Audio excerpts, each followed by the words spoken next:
The world changed, but it wasn't because of movements of the Earth's crust or volcanoes or anything like that. It was because of monsters. They suddenly appeared one day and almost destroyed the world. The thing that caused all these monsters to appear was the tower. That grants power and authority to the monsters, being called by some the Tower of Demons and by others the Tower of Gods. It was called that because gods and demons said that if you climb the tower, everything you seek and desire will be found on its floors: strength, wealth, and honor. Climb the tower, impress us, and you will be rewarded accordingly. The tower has an enormous number of floors reaching up to 999, and it is ruled by higher beings, gods, and demons. Governments around the world tried to prevent people from reaching the tower, sending tanks, and so on. But no one could stop those who desired to conquer the tower. As stated by the gods and demons themselves, anyone who tried to block access to the tower would be severely punished. For 5 years, the attention of billions of people around the world was fixed on the tower. A man with a fierce gaze says that the time had come to conquer, for the first time in human history, the 600th floor. He shouts at the people in front of him, asking if they intend to stop him, and calls them 9-star. 9-star are the only 9 players who managed to reach the pinnacle of the tower using the strength and power they gained by climbing its floors. A man says the other has lost his mind and warns the others to be careful. The other man was known as the Death Star or Black Star, and he told the others that death would be too little for them if they tried to stop his incredible journey. He wasn't superhuman or a weapon specialist, but he was known as the strongest of the 9 stars, Cho Jin-hyuk. Cho was the one who controlled the undead, the peak of mortality. He was the strongest necromancer alive and said he was tired of all that talk about peace for humanity. Looking at his opponents, he says he only wants power, that he'll make the monsters in his collection and become the strongest that exists. The leader of the other group says that, as expected, he betrayed humanity while CHAL's asking if he was really the traitor, and tells the other to cut the nonsense. The other man then says they have no choice but to punish the necromancer, Cho Jin-hyuk, the traitor. Driven by madness, the Black Star betrayed and attacked the ninsters with his horde of undead. The group fought bravely against the monsters summoned by the Black Star, destroying his hordes. As he saw his monsters being defeated, he thought he couldn't handle all of them at once. Then after decimating the horde of undead, they charged to CHA, saying he wouldn't escape punishment for betraying humanity.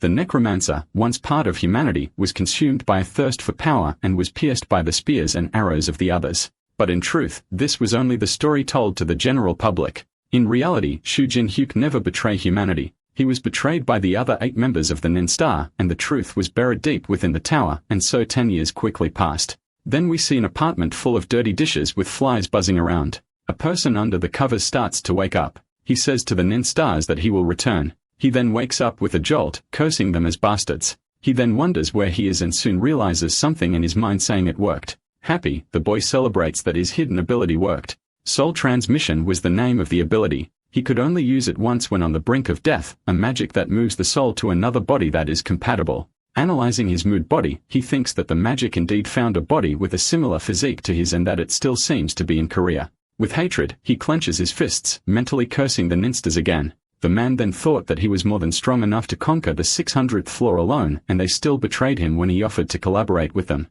Then he remembers his last moments when he asked what he had done to deserve that, and someone asked him if he wanted to know why they betrayed him. The paladin, Cain Fallon, and the saint Carmen Fallon, say that he won't be able to summon his little monsters in that sacred zone. Carmen then says that he was known as the one-man army, and that without his little army, he was no match for them. Panting heavily, the necromancer says that he only wanted to help others. The paladin then says not to take it personally because they have nothing against him. With an evil smile on his face, he says they just want a new beginning. The necromancer then asks if they tricked Choi Kim-hoon too. Choi was his closest friend and a 9-star warrior who hadn't even participated in the conquest of the 600th floor. Choi then understands that they didn't even warn Choi in case he tried to help the necromancer since they were friends.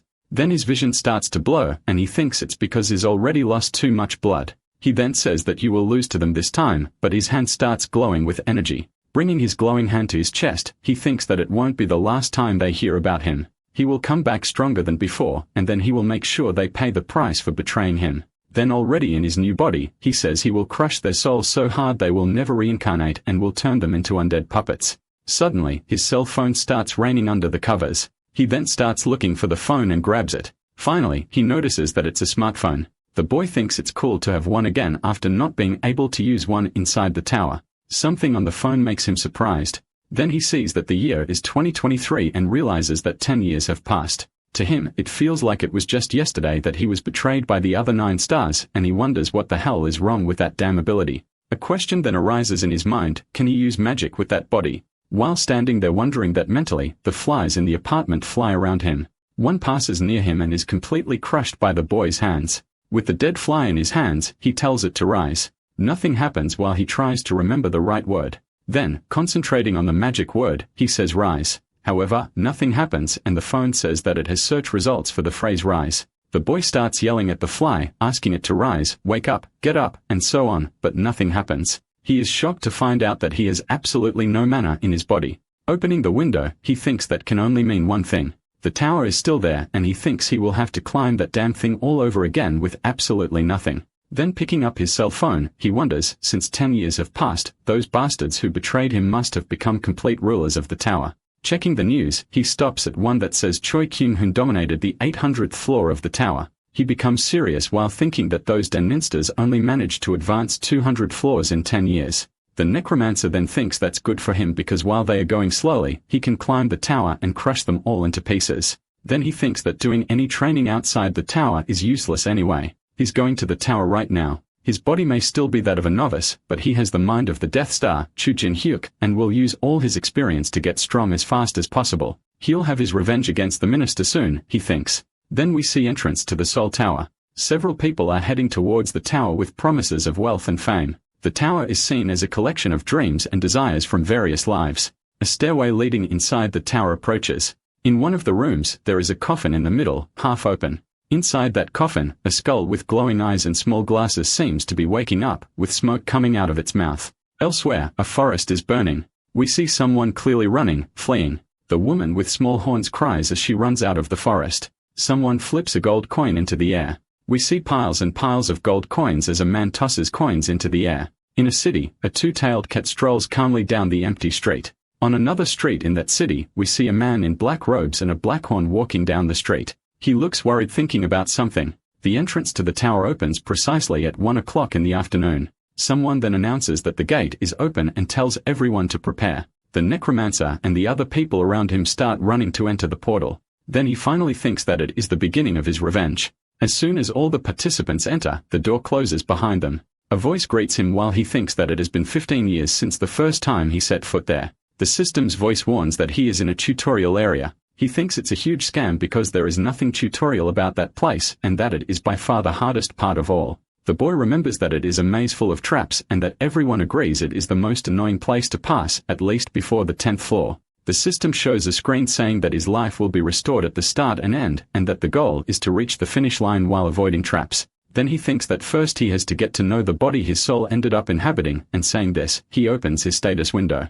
Seeing his stats, Chuck concludes that the body is horrible. He notices two things that catch his attention, a skill called predation and the body being infused with mana.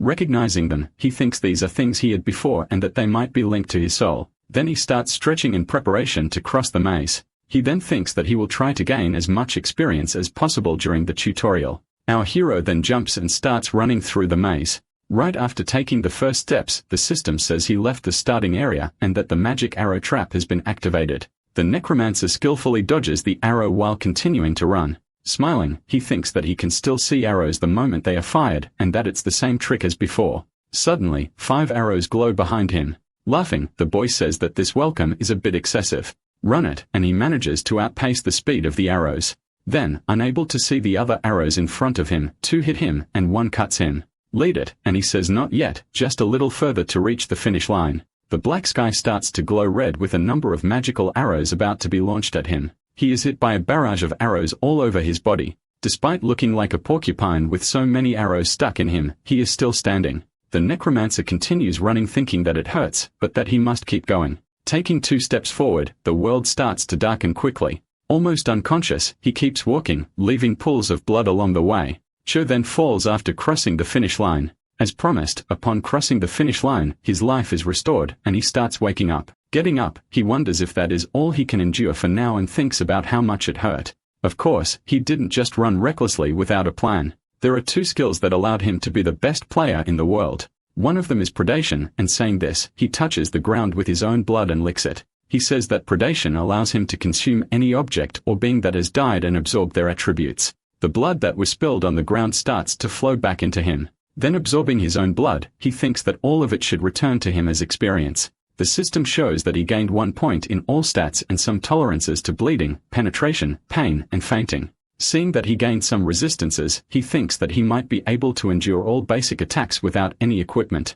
He then thinks that it usually takes about a week for a good player to finish the tutorial. He continues saying that he will finish the tutorial by taking absolutely all the arrows, and that way his stats will increase insanely. He will keep going this way until he maxes out his tolerance levels. We then see his status window with his tolerances gain points and the buff filling more and more. A month passes and we see our necromancer with blood coming out of his mouth and a tired but determined look. Full of arrows stuck in his back and blood spread everywhere, he finally reaches the front of the final portal. The system then says he has completed the tutorial while he says it took much longer than he thought going back and forth like that and wonders if the whole month really passed. A new system window appears before him. The window says that many of the gods and demons are interested in his methods. Sighing, he says they are there again. He then yells calling them weirdos and asking if they were spying on him again. The weight of the gazes of many gods and demons falls upon him. Chen thinks that they are always keeping an eye on potential prodigies while system messages show that some gods disliked his words while others like them.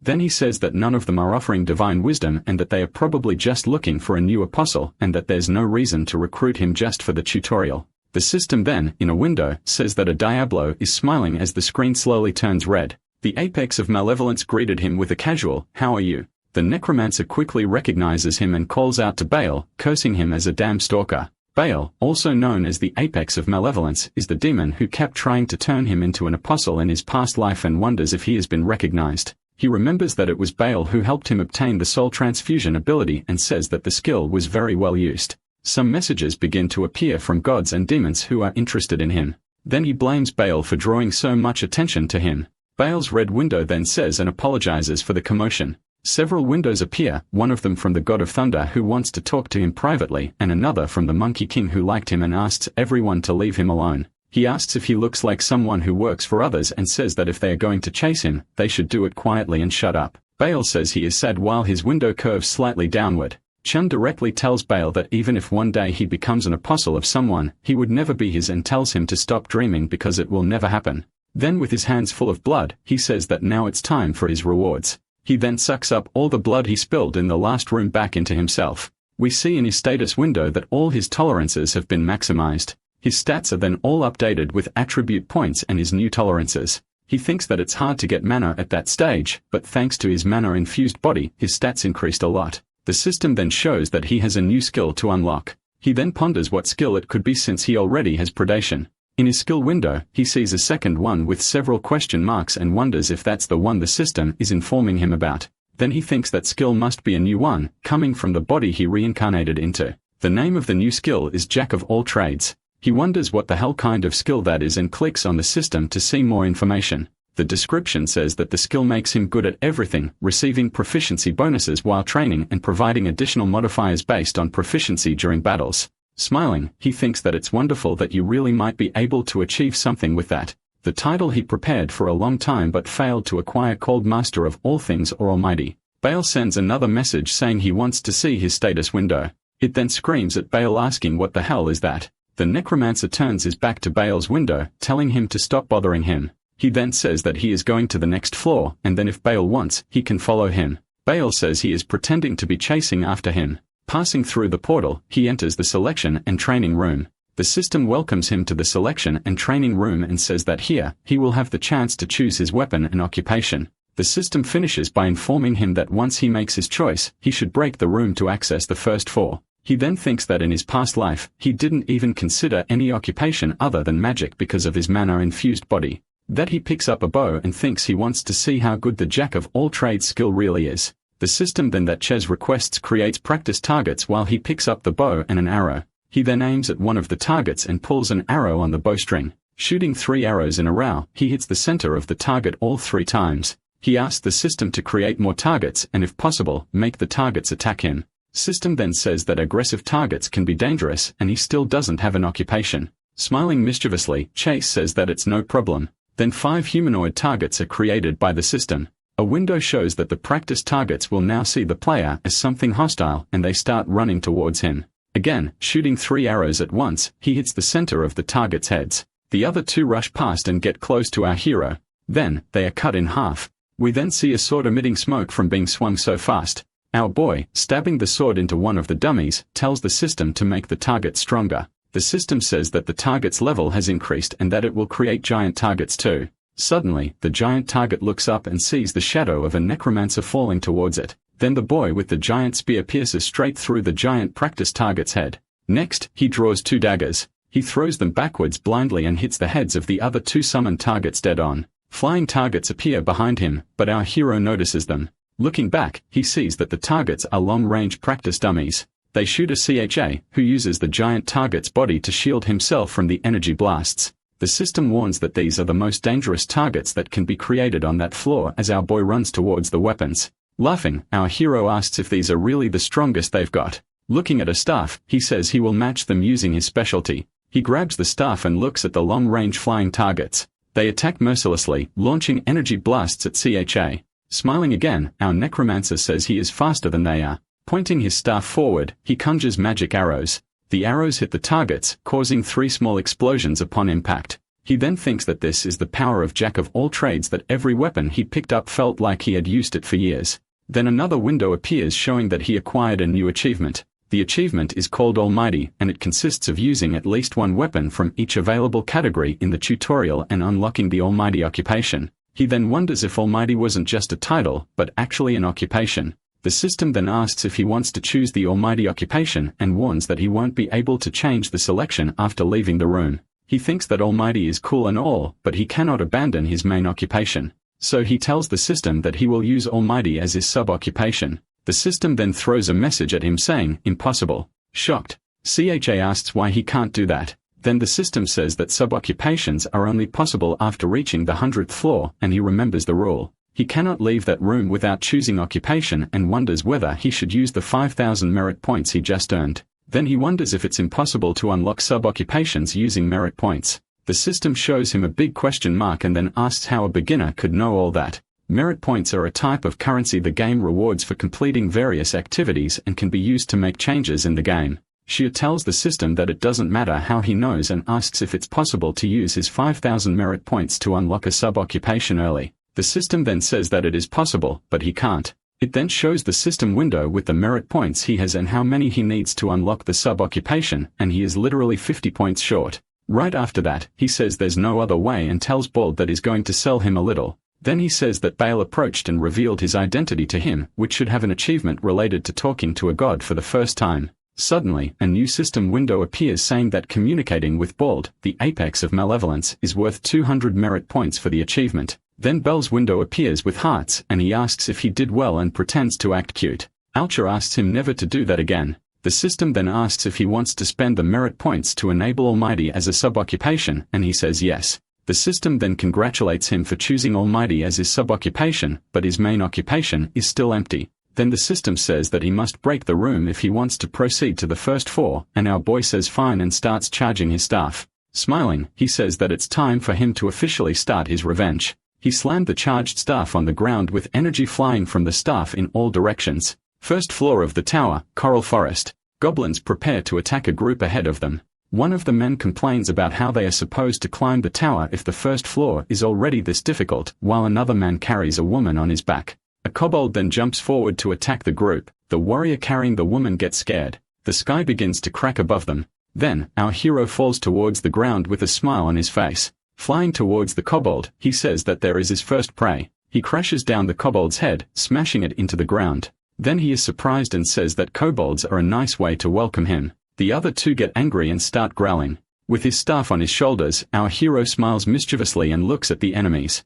Then he asks what he might gain if he devours all of them. The warrior thinks that what the other did was incredible, defeating the kobold with a single attack. He continues analyzing and thinks that the boy looks like a mage, but he defeated the monster with a kick. The group member with 2 daggers says that he doesn't know who he is, but they should fight together, and that if they combine forces, they can easily defeat them. Our boy, however, tells them to stay away. The group looks dumbfounded, asking what he said. Our hero also says that if he touch any of them, he will kill them too, and asks if they understand. The group starts trembling with fear and stands frozen, still not understanding what was happening. After a few seconds of silence, they say yes, that they will leave, and start walking in the other direction. The 2 kobolds in front of him start screaming and growling, seeing the others leave.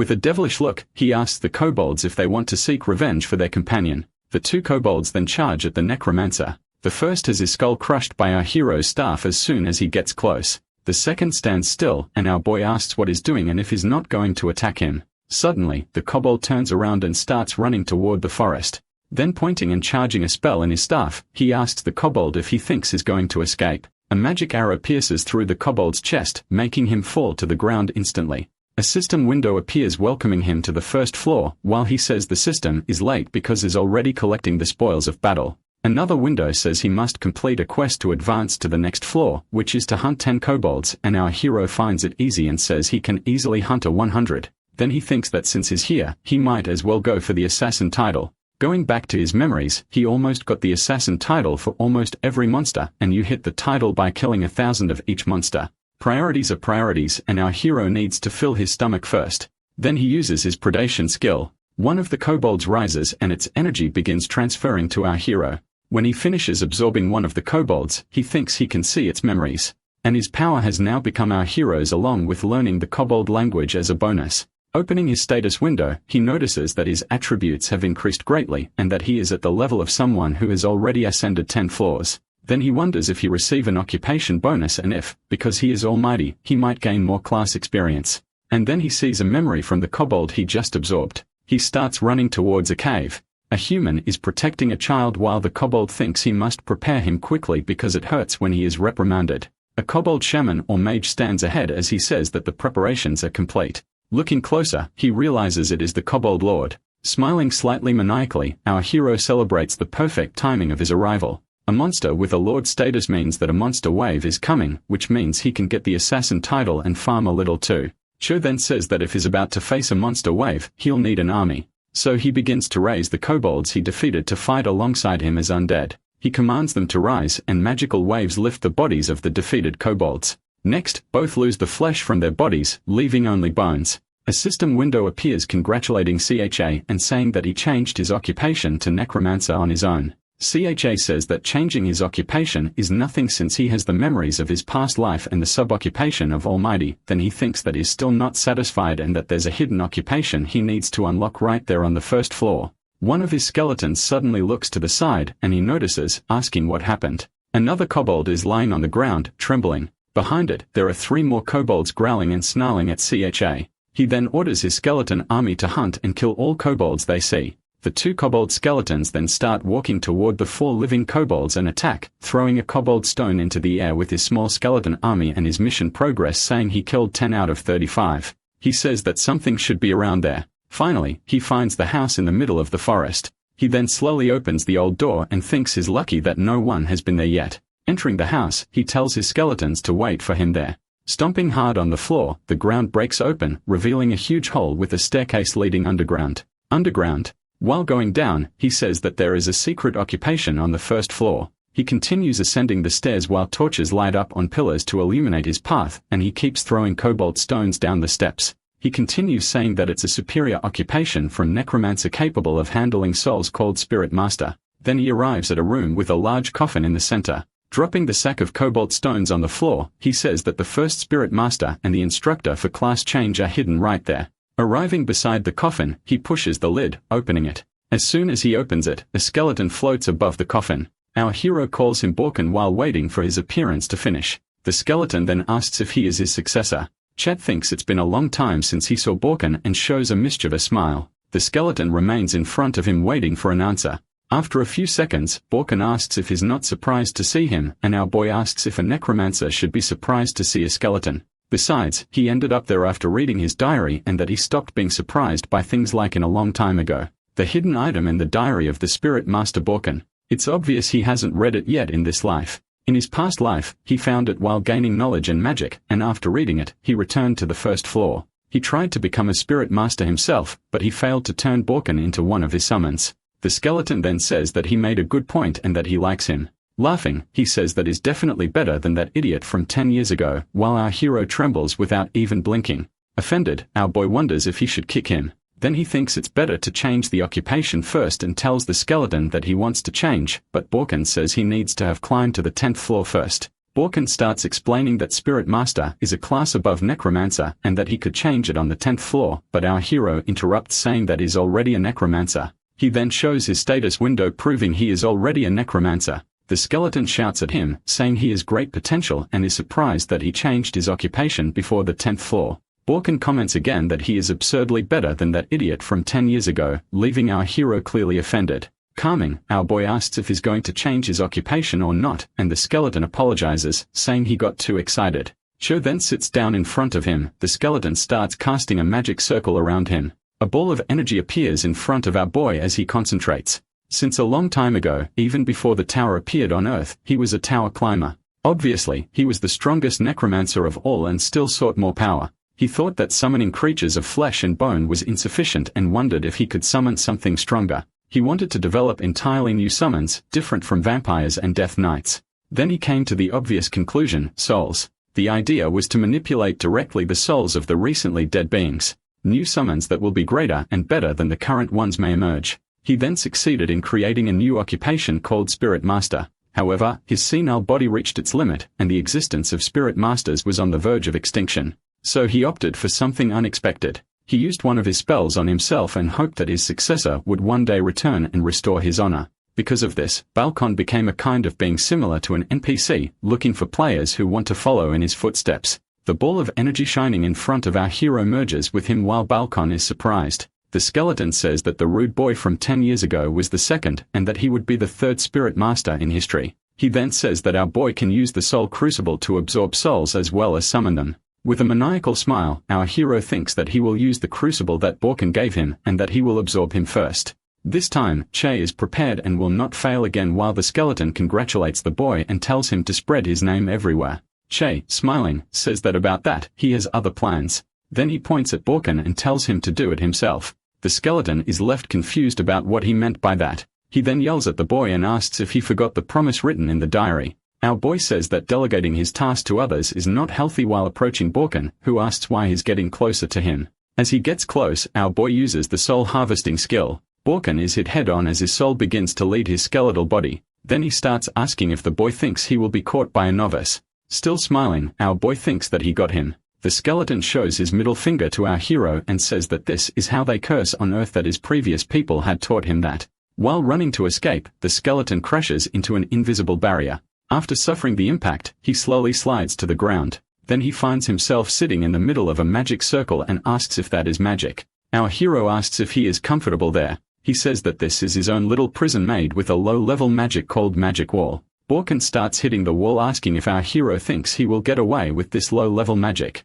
Still smiling, he says that it's not just one though. He says that he spread several kobold magic stones along the path and used magic on each of them. Then he says that the wall is indeed easily broken, but doubts that Borkin will be able to break them all before he can absorb him with soul harvesting. The skeleton then wonders who the hell he is, being just a first-floor player. How could he have learned all that? He then says that he failed in his previous life, but now he will finally succeed. Then Borkin understood, using the phrase previous life, he finally understood. Our hero says that he is still the second Spirit Master and asks if he should call himself the second or third. The skeleton then screams our boy's name, Shi Jinyak. Once again, she uses the soul harvesting ability. Finally, he manages to absorb Borkin's soul. The skeleton, once inhabited by Borkin's spirit, stands frozen. Our hero pats his chest twice and tells Borkin not to worry, that he will be able to achieve and do everything he wants as long as he is by his side. Cho walks toward his army of kobold skeletons. System windows appear saying that Baal is watching him and the Death Guardian is curious about his occupation while our hero smiles, leaving them curious.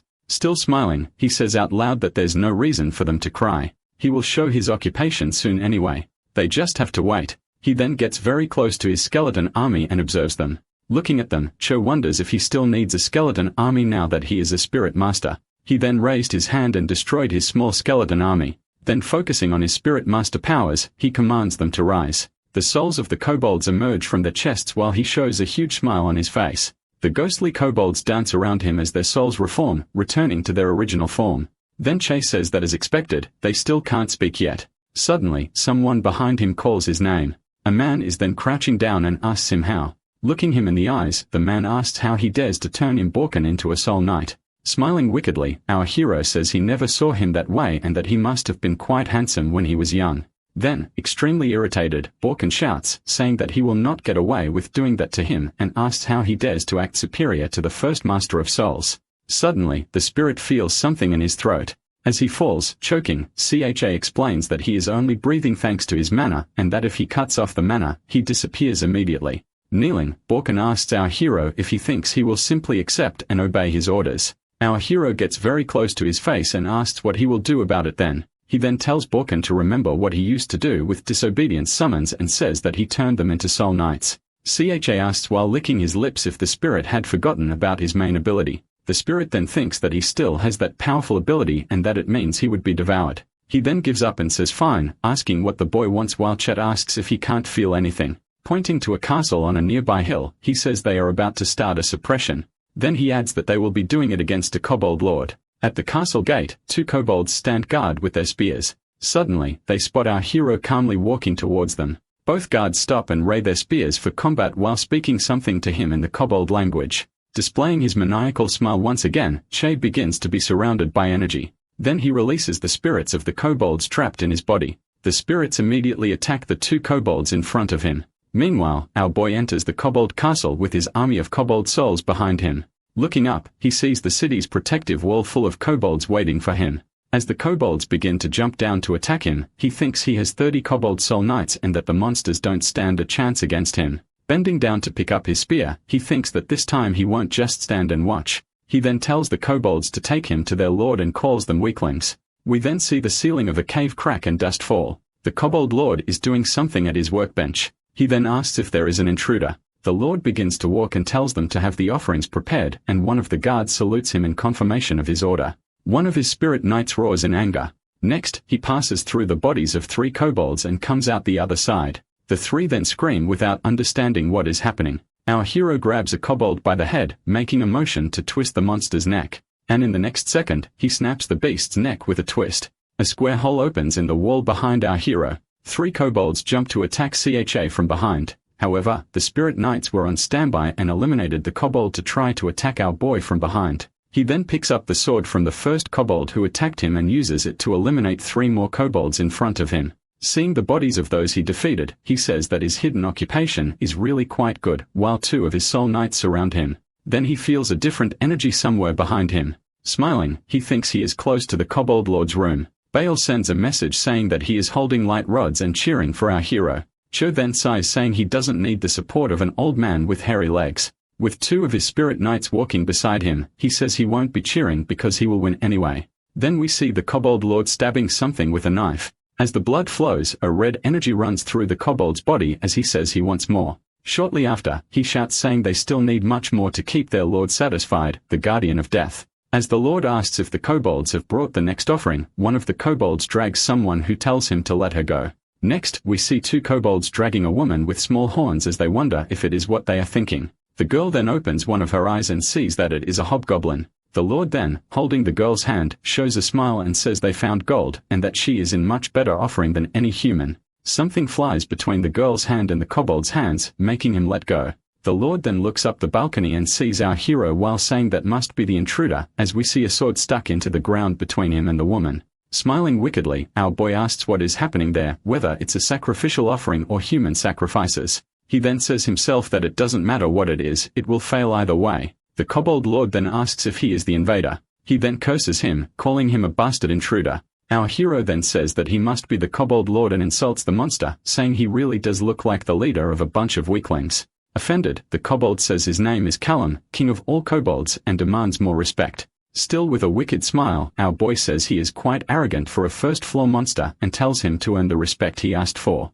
The girl thinks she still hasn't quite understood the situation, but the kobold lord seemed distracted by that human. Thinking that this was her chance, she prepares to run. As she gets up and starts running, the kobold lord asks how an offering dares to run and try to escape. The lord then begins concentrating red magic in his hand and asks his lord, the guardian of death, to grant him power and strength. Cho then picks up the words guardian of death from the kobold lord's speech. He then uses a skill called body spears and makes 2 corpses fly toward the fleeing girl. In her haste, the girl trips over a stone on the cave's uneven floor. She begins falling toward the ground, her eyes wide open. The girl hits the ground and sees the body spears quickly approaching. Begging, she thinks and pleads that she can't die there. Our hero then makes his first move. He arrives just in time to deflect the body spears with his hands and feet. The kobold lord is startled seeing the boy block his attack with just a kick. The girl starts to thank him, but our boy cuts her off and tells her to stop talking and start running away. He then notices the girl's horns and asks if she's a hobgoblin.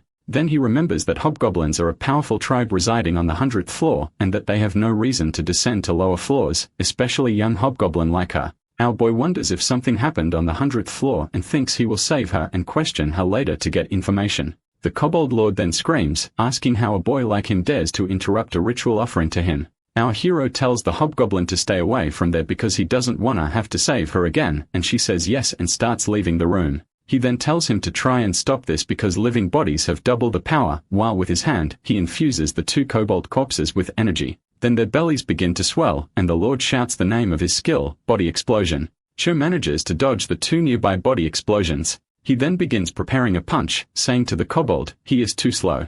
Landing a full punch on the kobold lord's face, he says the creature is terrible at using its mana.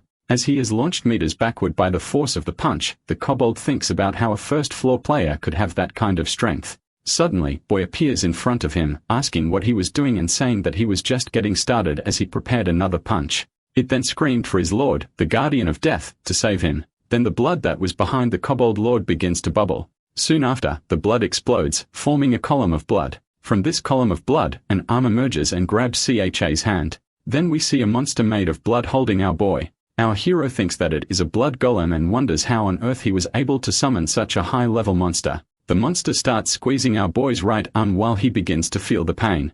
Then the monster throws him to the ground, crushing him under its palm. The kobold lord starts laughing and asks him how he feels now. While the golem held the boy on the ground, the kobold said that this was the pinnacle of his necromantic abilities. The boy then asks if he heard correctly, and he said those were necromantic powers. Then getting irritated, he asks who he thinks is to try to use his necromancy. Meanwhile, some spirit knights begin to appear around our boy. Shouting, our hero says he will show the kobold what real necromancy is, as several of his spirits are flying around him above. The spirits then begin to enter the blood golem. The golem starts to writhe and swell. Suddenly, Chan's spirits explode the golem from the inside out, scattering blood all over the room. The kobold lord then stands with his mouth open at the power of our hero's spirits. As our boy stands up with blood raining down, the kobold thinks that he defeated his monster so easily. Then she says that even though he is a lord, a mere kobold like him couldn't possibly summon a blood golem. Our boy then says it's Boone's fault, the guardian of the dead, as a window appears showing the guardian is surprised. The guardian just waves without saying a word while Baal is glaring at Boone. Then the boy continues, saying that it was Boune who got curious about his strength when he changed his occupation to Spirit Master and summoned the blood golem. He then goes on telling the kobold that he is simply a toy who knows nothing and says that he has no mana because Boone forced him to summon a golem out of nowhere. Then he shouts that it's nonsense, that his lord will come after him and take revenge even if he dies. Our boy then tells him to say all of to his lord and mentions he also has a few things to say while sending his spirits to attack the kobold. He screamed for the spirits to let him go, that he was their king and told them to remember while the spirits grabbed and dragged him. The spirits lifted him into the air while our hero stretched out his hand toward him, and he screamed for his lord, the guardian of death, to help him. Then our boy tells Boone that this was the end of his little toy, and that it's his own fault for provoking him, so he shouldn't get upset. And then he says that Boone will also eventually pay the price for trying to test him. A system window appears with the guardian of death laughing loudly and saying he liked the boy. Then Che closes his hand, causing his spirits to attack and break the bones of the kobold lord. The kobold lord's body falls against the container that store the offering blood. Our hero starts approaching the body and asks if he is dead. The spirit of the kobold lord begins to emerge from his body. CHA, seeing his spirit trying to leave, grabs it and says he won't let him die and rest in peace so easily. While he squeezes and crushes the kobold spirit, the hero says for him to calm down because he still has a few functions to fulfill. Soul army formation is a basic skill that allows him to round captured souls to facilitate absorption. He then takes the struggling and screaming kobold soul to his mouth, wishing himself a good meal. Absorbing the spirit, the boy thinks the kobold's stats were worse than he expected, and that it's not even enough to reach the 50th floor. Suddenly, he hears a voice coming from behind him asking for permission. The hobgoblin girl thanks him for saving her. Then coming closer, she introduces herself as Hario. Our boy says it's fine since he had business with the kobold lord anyway, and the girl says she wants to pay him back for his help. Then smiling, our hero asks the girl what if he were a bad guy too, who could just kill or sell hobgoblin like her. The girl lamb of the firm looks says that if something like that happened, she would have to get revenge later on. Remembering, the boy thinks that hobgoblins have a long memory for acts of kindness and acts of vengeance, so he tells her she's definitely a hobgoblin. Then he says that if she wants to repay him for saving her, she should start by answering what the hell she was doing so far from the 100th floor. She then says that someone attacked their village on the 100th floor. Our hero is surprised and thinks that they are hard to attack and very strong even for high-level players. Then thinking, he wonders if it was the 4 emperors. The giants with their overwhelming strength, the dragons with their innate magic, the extremely evil demons, and the celestials bearers of retribution. These are the 4 dominant tribes that rule over all floors of the tower. He continues thinking that if someone wants to incite the hobgoblins without getting caught, they must have someone very strong protecting them or be part of one of the 4 tribes. Then he remembers it could also have something to do with the minister's guilt. He gets irritated remembering the ministers, and the girl, worried, asks if he is all right. Our boy says it's nothing and tells her he is leaving now, but the girl stammers and asks where he is going. The boy asks if she is planning to stay there in that pool of blood.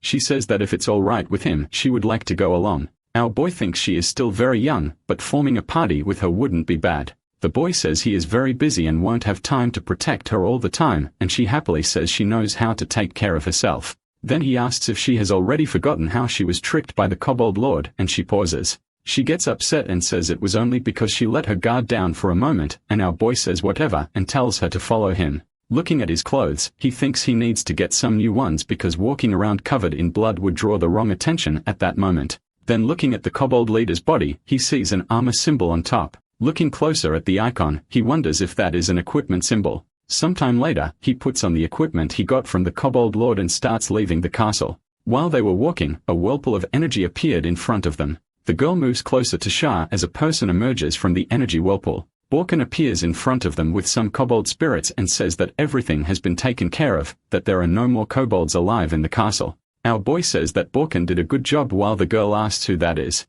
Borkin asks who the girl is and how she can see him, and she says that some hobgoblins have a strong affinity with souls. Chet thinks what she meant was that she is a special hobgoblin. Then he thinks he could just use his predation skill and absorb her abilities, but she is very young, and it makes sense to train her alongside him.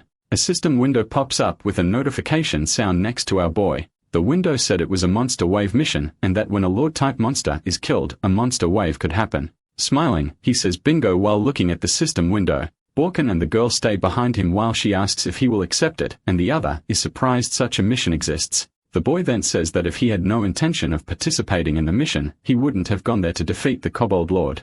Several message windows appear, including one from Baal saying he is irresponsible, and one from Bjorn saying he will give a reward if he finishes first. He directly asks Bjorn if he is trying to even things out again, and the window says the Guardian agrees with what was said. Then he says he will decide when he sees the prize. Borkin says he is crazy for thinking about accepting something like that, but at the same time says he will be free if the boy dies. Smiling, the boy says no. He will be his slave even if he dies, and the ghost screams telling him to stop joking because is already giving him chills. Our boy then presses the button, mark yes, to accept the mission. Then a red window shows that there will be a monster outbreak at the village gates and that someone has accepted the monster wave mission. Meanwhile, in the village of Coral, several people are gathered wondering what the hell is happening. Everyone wonders who the madman was who accepted that mission, and they are worried they will die once the monster wave reaches the town. One of the players says that whoever has already completed the first floor mission should run and climb to the second floor because they won't be able to move up once the wave starts. Someone grabs him saying they still need to kill 3 kobolds to complete the mission and asks for help while he tells them to let him go. Then some lightning appears in the sky and converges on a nearby area in the forest where they are gathered. A giant portal then appears at the place where the lightning converged. A kobold starts coming out of the portal on its way to the city. The next second, countless kobolds begin running out of the portal toward the village. The people in the village upon seeing the scene despair, saying it's too late and there are too many of them. Suddenly, a voice appears telling those people to get out of there. A pillar of light falls in front of them in the path of the goblins, making them stop. Our boy, the middle of the pillar of light, says that if anyone touches the kobolds, they will die. The pillar of light disappears and our boy appears with Hario and Borkin. The people behind them scream for them to get out of there, asking if they are blind and saying it's dangerous to be there on the front line. Our boy then puffs out his chest and the circle of souls appears. He then says for them to move aside, and a crowd of kobold spirits comes out from the circle in his chest and prepares to attack the living kobolds. Another player shouts that he's a necromancer and says that this is only the first floor, asking how the hell he managed to change his occupation. The crowd of living kobolds prepares to clash with the crowd of kobold spirits. As our hero watches, the carnage in front of him comes to life with the battle between the living and dead kobolds. The girl then asks if she can try to get the Slayer title in that mission. She then tells her to run because his army of souls won't leave much behind. The girl smiles and says for him not to worry because she has her methods too. She concentrates and an opening appears between her hands. Our hero looking at the opening thinks that it's a subspace. Hario begins pulling a sword out of that subspace. The kobolds are piling up on top of each other to attack the group, but are unsuccessful in getting past the barrier of spirits. One of them manages to reach the girl alive and jumps toward her. The girl then starts drawing her sword with her eyes locked on the enemy. In the next second, she cuts through the kobolds, slicing it in two. The boy thinks that sword is anything but normal just by its appearance, and that besides that, she knows very well how to use it. He then continues wondering if the people who attacked the hobgoblin village weren't actually after this girl in the first place. Someone behind them calls out to our hero. A person steps forward and asks who he is and why he is suppressing the monster wave alone. Choi turns and asks who he is. Smiling, he introduces himself as Kim Someday and then asks if he knows the White Swallower Guild. Our boy says he doesn't know and the other says he can't believe he's never heard of the White Swallower. Then he says it's the guild from the Holy Land coming from the famous Fallon twins of the Ninsters and that the White Swallower is affiliated with them. In shock, our hero asks again what he said about the Fallon twins. The boy continues saying that his older brother is from the White Swallow, so they decided to join them when they reached the 10th floor. The boy then says that our hero's skills aren't bad and that he can talk to his brother about admitting CHA.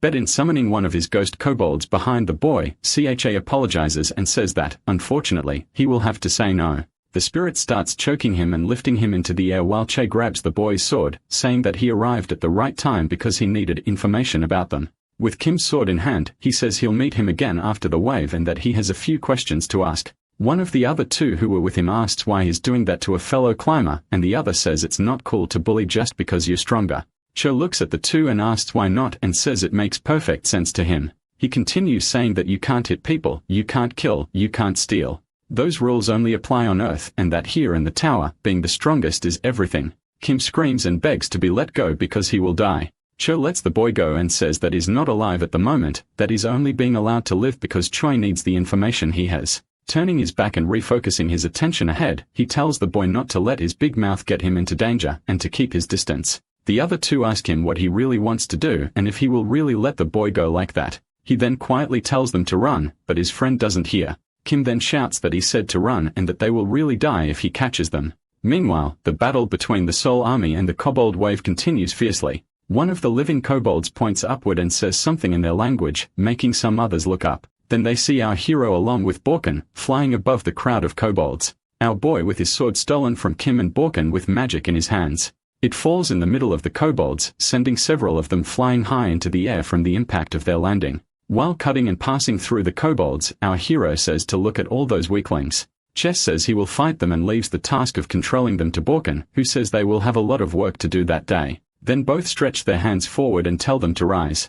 A skeleton starts being created purely out of magic. Several skulls begin to emerge from the ground, from the bodies of the defeated kobolds, and one in particular grabs the leg of a kobold. It stands up and bites the kobold's neck, while another skeleton bites into its belly. The boy says to turn them into skeleton knights, and Borkin says he would have done it even if he hadn't said anything. Then our boy jumps into the air, and again with his wicked smile, he flies for the enemies saying now he'll really start having fun. Once more, his landing among the enemies causes several kobolds to be sent flying. Our hero keeps defeating kobold after kobold with his sword. Hario also does her part cutting down enemies with her sword skills. Then we see a slightly larger group of kobolds heading toward the girl. Sweating and panting, she thinks there are too many of them. Suddenly, one of the kobolds jumps onto her back without her seeing. He slashes her with his claws, sending her blood flying everywhere. Harry screams in pain from the surprise attack. The girl says that cut is nothing compared to another pain. Then we see the girl in front of her tribe, seeing everything engulfed in flames. She recovers and spins around, killing the kobolds around her with clean sword strikes, until there comes a moment when her knees weaken. Harry then falls to the ground, saying she has reached her limit. Behind her, something explodes loudly and catches her attention as we see some kobolds flying. Looking back, she thinks about how amazing that is. She thinks he's just a first-floor adventurer, and on top of that, just a human. How could he be so strong? The girl leans on her sword and thinks she must follow that guy and climb the tower so she can avenge her tribe and village. A kobold appears behind her, surprising her, but its head is removed by a bolt lightning. Borkin appears asking if she's alright, and she stammers that she is. Supporting herself on her sword and trembling badly, she says she can handle it alone while trying to stand. The ghost thinks that this young girl is full of determination and wonders what must have happened to her. Then she asks the ghost why he helped her. The girl says that while she was fleeing from the 100th floor, no one wanted to help her. In fact, May tried to hurt her. Right after, she asks if he is helping her because he wants something from her. The ghost says he doesn't even know himself, while she doesn't understand. A ghost knight simply obeys the orders of its master, and that's it. The girl then realizes something as she observes the ghost. Shu Jin-hyuk ordered him to help her and to keep her safe, as well as help her earn the achievements she needed. The ghost then says he will continue because the brat sees him standing around. He will use that as an excuse to say he's slacking off. The girl then grips the hilt of her sword and thinks that Shay was the only person who helped her in the tower. She then begins gathering her energy into a ball in front of her, while thinking that she will risk her life to repay his kindness if necessary. The girl summons a red demonic mask. Then she puts it on her face. When she opens her eyes, they glow intensely red. She roars as if possessed immediately after. Borkin, a little distance away, sees the red energy pillar and thinks of the girl. Shai then also notices the energy pillar coming from the direction where the girl was. The kobolds become frightened and say something in their language. The girl then with red eyes growls dangerously. In a second, she jumps so fast that her image doesn't keep up with her. One of the kobolds is extremely terrified because the girl simply vanished from in front of him. In the blink of an eye, she appears behind him with her sword. Then she manages to slice and dice all the kobolds in the area. The speed and power of the strikes were so intense, it looked like it was raining blood from the skies after she hit them. She turns her face and sees more enemies at a close distance. Then, with her super speed, she flies toward them. Our boy watches from a distance the destruction Harry was causing among the kobolds. He thinks it was exactly as he expected. The attackers went straight after her and her sword. He then thinks it wouldn't be good to tell her that the reason the village was destroyed was because of her existence. A system window informs that the wave will end in 1 minute. The three continue fighting bravely, crushing hordes of kobolds. Someone then calls CHA and warns him that the gate is closing. With his wicked smile, he watches the last kobold come out of the portal. He then throws his sword at full force toward the portal. A sword lands squarely in the kobold's chest, sending it flying backward. The strike was so strong and made him fly back into the portal. A massive system window informs that he successfully stopped the wave. The boy then says that the result was expected. Borkin says the boy really is a monster. The girl begins removing her mask while asking if it's over. She was about to fall face first to the ground from exhaustion, but our hero catches her by the shoulders. He says a tired body shouldn't use abilities like the one she used. The girl blushes and stammers while thanking him. Individual system windows appear in front of them.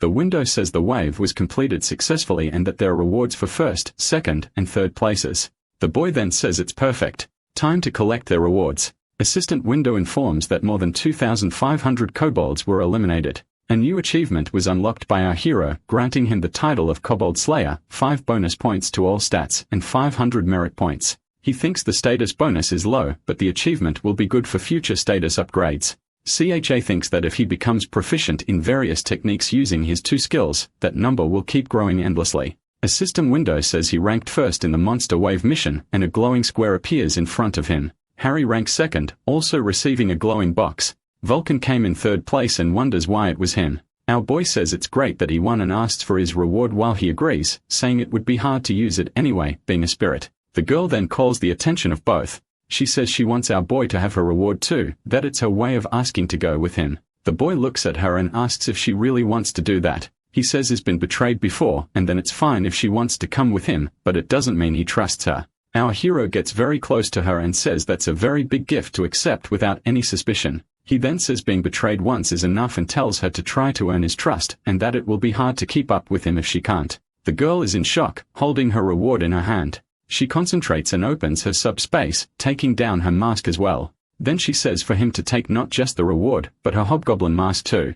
Borkin is extremely shocked to realize she's giving her hobgoblin mask to an outsider. The mask of a hobgoblin is the essence of all their power. It is given to a partner only once in a lifetime when they propose marriage. He then asks, as he picks up the mask, why she is giving all that to him. She says it's proof that she will never betray him in a form of gratitude for him having saved her life twice. The boy then says that even so, that mask is very valuable and she must have an ulterior motive. She then says quietly, revenge. She then asks her, revenge against who? She says she didn't go into details, but her village was burned to the ground and she tried looking for survivors, but found none. Finally, she says that she might be the only hobgoblin who survived. With hatred in her eyes, she screams that as the last hobgoblin, she must take revenge on the damned ones who killed her whole village and asks him to let her climb the tower with him. He then thinks that this child is like him, only seeking revenge. He then takes her reward and tells her that if she betrays him, she will die. Sha continues saying that he doesn't need the mask and tells her not to think of it as a guarantee of life. She then smiles happily and says she is glad to work with him and calls him brother. It's clearly disappointed, wondering why on earth she called him brother. The boy throws his rewards up into the air while telling her to call him wherever she wants. The cubes then open, revealing the rewards he acquired: a mana ring, a mana earring, and a mana necklace. Borkin says that he got good things, and the girl wonders if they are really good since they are all man items. The boy says they are excellent for a necromancer, and Borkin adds that it will improve the quality and quantity of summons by 45%. He then asks no one in particular why he is not saying anything. He then looks up and says he hasn't forgotten Boone, the guardian of death's promised reward. The guardian then says he wants to switch places before talking. They then go to the village and stop inside the town's tavern. Borkin notices that the village is deserted, and our hero comments that they must be upstairs or in the forest because of the monster wave. Our boy says that it's fine there and tells him to stop stalling and hand over his reward already, and Born says not to rush him. Suddenly, a pillar of light appears above the table they are sitting at. A ring then appears in front of him. Our boy then says is getting a lot of accessories that day and takes a closer look at the given ring. Then he is shocked to realize what the ring is. Borkin then gets nervous and asks what it is while the girl asks him to tell him. He then, putting the ring on his finger, says that the ring carries demonic power. Borkin is shocked and asks if he is sure about that. He thinks that demonic power is an ability exclusively possessed by one of the 4 emperors. It is a malevolent power that can be considered a source of extremely high-quality mana. Our boy thinks that the only way to acquire demonic power is by becoming a demon slave, and that the difference between having it and not having it is absurd. Then we see our hero's updated status window with lots of mana and already with 10 points of demonic power. Moon says through a system window that he wants to be on good terms with our hero and extends his hand for a handshake. The boy then says that it's fine with such an incredible item he could forget about the blood golem prank.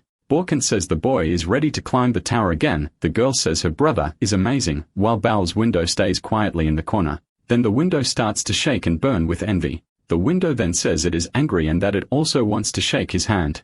Our hero says that everything has a price and if it wants a handshake, it will have to bring something for him while Falcon mocks him for playing around with a demon. Baal says he doesn't know what to do and starts looking for something in his drawer, under his bed, in his closet, but our hero tells him to stop. The little window shows that Baal has entered thinking mode. Then he comes back saying he will give him a mission. Our boy is surprised and asks if he is really going to give him a mission. Borkin smiling says that a mission from a demon won't be easy and tells our boy to prepare well, and Chase says he is surprised too. The boy says it's fine, that he can consider it a favor. Baal says that's not what he had in mind, and our hero responds that if he wants, the boy can simply refuse. The demon continues saying that now there's no going back. The mission says he has to make his name known throughout the entire tower before reaching the 100th floor, and that if he fails, he will have to train to become also apostle. Our boy thinks about the reward, which says he can choose any item and Baal will give him the blueprint for it, and he thinks that coming from a demon, it could be anything. Then he thinks that the mission conditions are heavy and that if he fails, he doesn't want to be forced to become an apostle of Baal despite it being a unique opportunity. Finally, our boy tells Baal that he accepts the mission he offered. Baal is happy and shakes our hero's hand. Leaving the tavern, Borkin asks him what they are going to do and if they are heading to the 2nd floor already. Our boy says not yet. They need to find that boy Kim Sumter because he has information he needs. Then, Shake tells Borkin to find him, but the ghost complains that he has no idea where the boy is. Our hero says it's not a problem because he left one of the ghost kobolds following him, saying he went pretty far but hasn't left the floor yet. The ghost then says he should have said that earlier and bids farewell, disappearing into the ground in front of him. The boy then asks Harry if she wants to walk around a bit and talk casually. He then lifts the mask hanging around his neck and says he wants to know more about her. Sometime later, the girl explains about the mask, and he says that to summarize, it's an item to help hobgoblins use their powers. He then asks if hobgoblin abilities are magic and supernatural powers, and the girl confirms that, yes, they are exactly that. The girl says she has an ability called premonition, which allows her to see the future using her supernatural abilities. Our hero says you would prefer some ability related to combat if you could choose one. Her keeps staring at him for a while. Bothered by the girl staring, he asks why she is doing that, and she says it's nothing. It's just that is very different. She explains that people from various tribes used to come to them almost every day bringing gifts so they could have their future predicted. Many people can't handle the anxiety of knowing about their own future and work hard to eliminate uncertainties. The boy then asks her if there is really any reason to eliminate them since it's easier to deal with them directly and break them yourself. She then gets happy and says that maybe her ability will suit him well, but our boy doesn't quite understand what she meant. Harry then says that her ability is Battle Premonition, used only for situations and battles, and asks what he thinks about that and whether he finds it useful. Suddenly, he hugs the girl, leaving her surprised. Then he says in her ear that she's perfect, and the girl starts blushing like crazy. Smiling evilly, he thanks God that it's her and says that she's the best. Cho then thinks that with her ability, it doesn't matter what it is. Even if he faces combat-specialized Menstar, he has a chance of winning. The girl remains completely in shock and nervous, blushing shyly. She then thanks him for the hug. 2 windows then appear. Baal says he started to close the curtain, and the 9-tailed fox licks its lips while staring at Hario. Then he yells at Baal, asking him to turn off his camera and stop following him. The boy apologizes and says he didn't realize, and the girl says it's okay and that she is very happy to be able to help. Then he tells her he will pay a good price for the mask and that she will be part of his revenge. She thanks him and says she is looking forward to working with him and calls him brother again. Next, we see Balkan putting his hand over Kim's mouth, silencing him and asking him to stop struggling. Balkan keeps saying that his friends left him behind and tells him just to stay quiet and wait for his master to arrive. He then rumbles to himself, wondering if his master knows how hard it is to catch someone alive and asking himself where the kid went. Sometime later, Chab appears of Hario and Balkan complains about how hard it is to keep that man from running away and says that he is late. The boy then, drawing his sword from the sheath, asks if Kim was really trying to run and tells Balkan to step aside. The ghost then steps back, and our hero drives the sword into the tree beside the boy's head. He says he will return the boy's sword, but wonders how he will hold it. He then continues, saying that he can hold it with his hands or with his stomach, depending only on the answers he gives. The boy asks Kim to tell him everything he knows about the White Swallower Guild and to start now, while the other stutters with fear, saying yes. Sometime later, the boy is running away from Cha and Balkan and asks if he's really going to let him go, and our hero says yes because he will defeat the entire guild later. Recapping, the White Swallower Guild is a branch of the Sacred Land Guild and most likely has several other guilds from the 10th to the 200th floor working for them. The boy says he has to plan how to destroy them all while Balkan says it will be a hard and repetitive task. Our hero says at least there's one good thing about this, and Harriet asks if he's talking about the mission given by Baal. He replies, yes, that dismantling the Fallon Brothers operations base is an excellent opportunity to complete the mission too.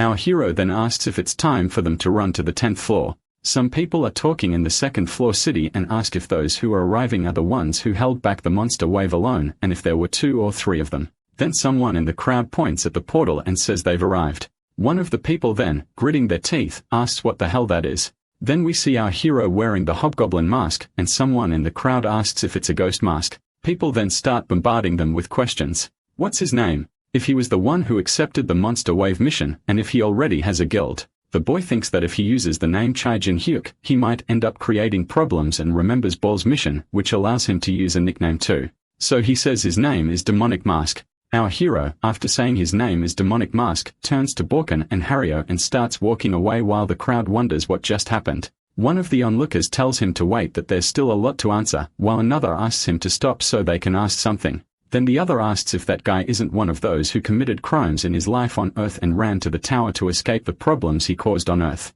The boy thinks that hiding your face and name in the tower is common, and the rumors about the monster wave and the mask are bound to attract a lot of attention. Sho then tells Balkan that it's better for them to keep moving since they still have a lot to test. Then he and his group enter a pillar of light and disappear. The people in the crowd notice that they just left without answering any of their questions. They appear in a place in the middle of a forest on the 2nd floor. A system message welcomes them and says that the mission to climb the floor is to eliminate 10 warrior kobolds and 10 regular kobolds. Looking at the screen and pulling down his hood, he thinks that the mission is nothing special, just as he imagined. He then says he'll leave the mission to Balkan. Then the ghost asks if he's ordering him to catch those monsters alive. Our hero asks him to catch them for Harry's mission too, if possible, and says he's about to test the demonic power of the ring. So he should hurry if he wants to watch. Flying the Coast says he's a wicked brat and asks him not to use everything before he gets back. The girl asks if it's okay for them to do the mission like that, and the boy, while taking off his robe, says she can go hunt the monsters if she wants.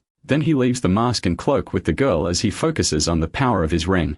The boy realizes he's positively nervous because he never thought he would be able to use demonic power in his life. It then says to rise using the power of demons and the 4 emperors. A flame appears in front of him as he admires it and thinks that this, yes, is demonic power. The girl seems to notice something to their left and steps in front of the boy, calling him brother. She notices the presence of a kobold hiding in the bushes a little further ahead. The kobold then jumps toward our hero to attack him. Our boy smiles and says that the monster appeared at the right time, the time to test demonic power. The boy tells the flame in front of him to attack with the flame of demonic power revelation. The flame flies past the kobold, who tilts his head to the side, letting the flame pass by. The girl is surprised to see that the kobold actually managed to dodge an attack using demonic power. Then our hero thinks no, that attack doesn't need to be aimed. The kobold notices something strange, and its shoulder begins to crack. Then his arm cracks further and starts to fall off, while the kobold looks on in desperation. Harry then asks what happened, while our boy says that demonic power is truly cruel, and that weak enemies don't stand a chance against it.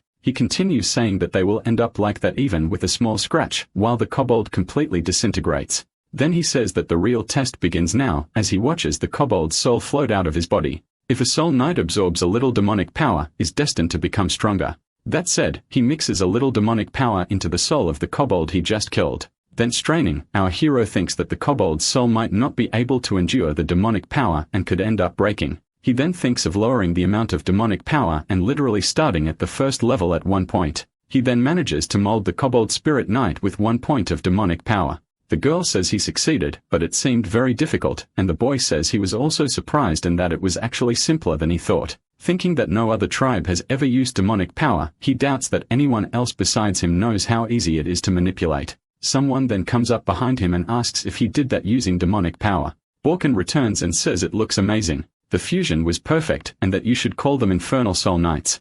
Our boy likes the name Infernal Soul Knights as Borkin analyzes the spirit more closely, saying he wonders who taught him those skills. Then she wonders if that means he'll have to infuse demonic energy every time he creates a new spirit knight, because if so, it will be hard to use them in combat. Then he has an idea and wonders if he really has to be the one to perform the summonings. The boy then tells Borkin that regarding summoning skills, he is much better than he is. He also says that his skills in organizing and commanding them are excellent, while the spirit starts blushing and says the boy is finally showing some respect. Then he sees demonic energy heading towards him. Screaming in pain, he asks what the boy is doing to him. He says that by infusing Borkin with demonic energy and turning him into an infernal spirit knight, all his summons will also become infernal soul knights. Moreover, he continues, since Balkon is much stronger than a kobold, he will use all 10 points of demonic power on him, and finally tells him to hold on tight. A pillar of purple and pink light falls on the place where Balkan's spirit was while the spirit screams Choi Jin-hyuk's name. The girl shouts at him, trying to get his attention, and he tells her to stay calm because the first master of souls won't meet his end so easily.